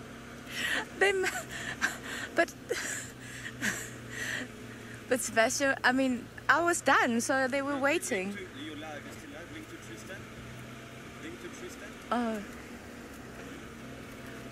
Sorry, we're linking to Tristan now, and he's with the spotlight. Thank you. Thank you. I do indeed. I have a spotlight because this is our last weapon in our search for the mysterious leopard that has given us the runaround today and has really not played the game. But I suppose they were busy this morning, so we can't fault them too much. They gave us an incredible show this morning, so you know, I suppose an afternoon off for all of them is well deserved, and rather now than come Saturday morning when we need them to shine. But no luck. I mean, I've checked on all these little roads, so I don't know, the person that saw them, I can't even find a track where roughly they saw them. Obviously it's difficult going on third-party information, because if you can't see it yourself, it often makes it a little tricky in order to actually see where they are. So I've just been doing kind of loops around very close to the dam, kind of just checking Mvubu Road, Gallagher Pan, then all the way along this drainage section in front of the camp, because they said he was on the ridge walking along. Now the ridge is not very far from the drainage line, and it's also not very far from the pan, and so I would have expected this leopard to have made an appearance somewhere here. I also have, by the sounds of things, a massive branch caught under the car, so let's get rid of that quickly. Are you not going to come out? Or are you going to come out? Yes. So there we go, that's the culprit in front. Right, now I'm going to try and see if I can pull a rabbit out the hat one last time, search for a leopard. And while I do that, let's send you to someone who's had a lot more luck than I have this afternoon, and then seeing the Winyos catching their evening snack. If anyone can find a last-minute leopard, Tristan can. So I think it's safe to say that we are rapidly running out of time for one to spring out in front of him. Oh, We Know Pride have finally started to stop playing with the wildebeest carcass. They are intently listening to a jackal that is alarm calling further up towards the escarpment. I don't know what it's alarm calling at. It sounds like it's barking at something that's upsetting it. Could even be a leopard, you never know. We might have a last-minute leopard here. I don't think so, though. Oh, look at the power of this lion. It's just flipped over an animal that is over 200 kilograms. Well over. So over 400 pounds. And they're just dragging it around. Look at it. Look at the strength of that. Dead weight. They really are. I know Tristan was talking about powerful cats. They really, really are powerful animals. And these youngsters are making full use of this opportunity to practice. As I said, this is what the migration is for. For young lions, this is the perfect time.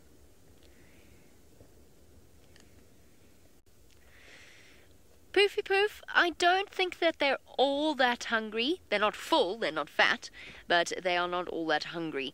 I think they'll probably spend the next day and a half or so, if they don't have it stolen by hyenas or other lions, because they are not in the center of their territory.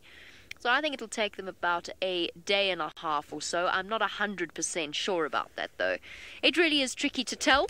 During the migration, it is not uncommon for lions to abandon their kills completely.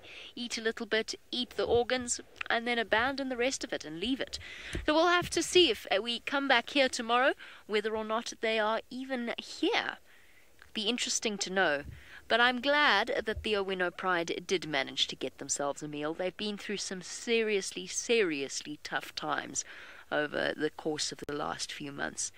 So it's good to see them healthy, happy, eating, even without full bellies. That's definitely a special thing indeed. I have a sneaky suspicion that down to the final wire I have... Oh, no, there we are. We're all good. As we reach the end of the sunset safari, I was about to say I think I've lost the countdown, but I haven't. We are all okay. I can hear Faith, and so all that remains in this wonderful moment is to thank you all for joining us. It's really lovely to hear all of those new names. It's very, very, very special indeed to be sharing these moments with you. So, on that final, somewhat long-winded note, because I've forgotten how to time these closings, have a wonderful day, everyone. We'll catch you tomorrow for the Sunrise Safari.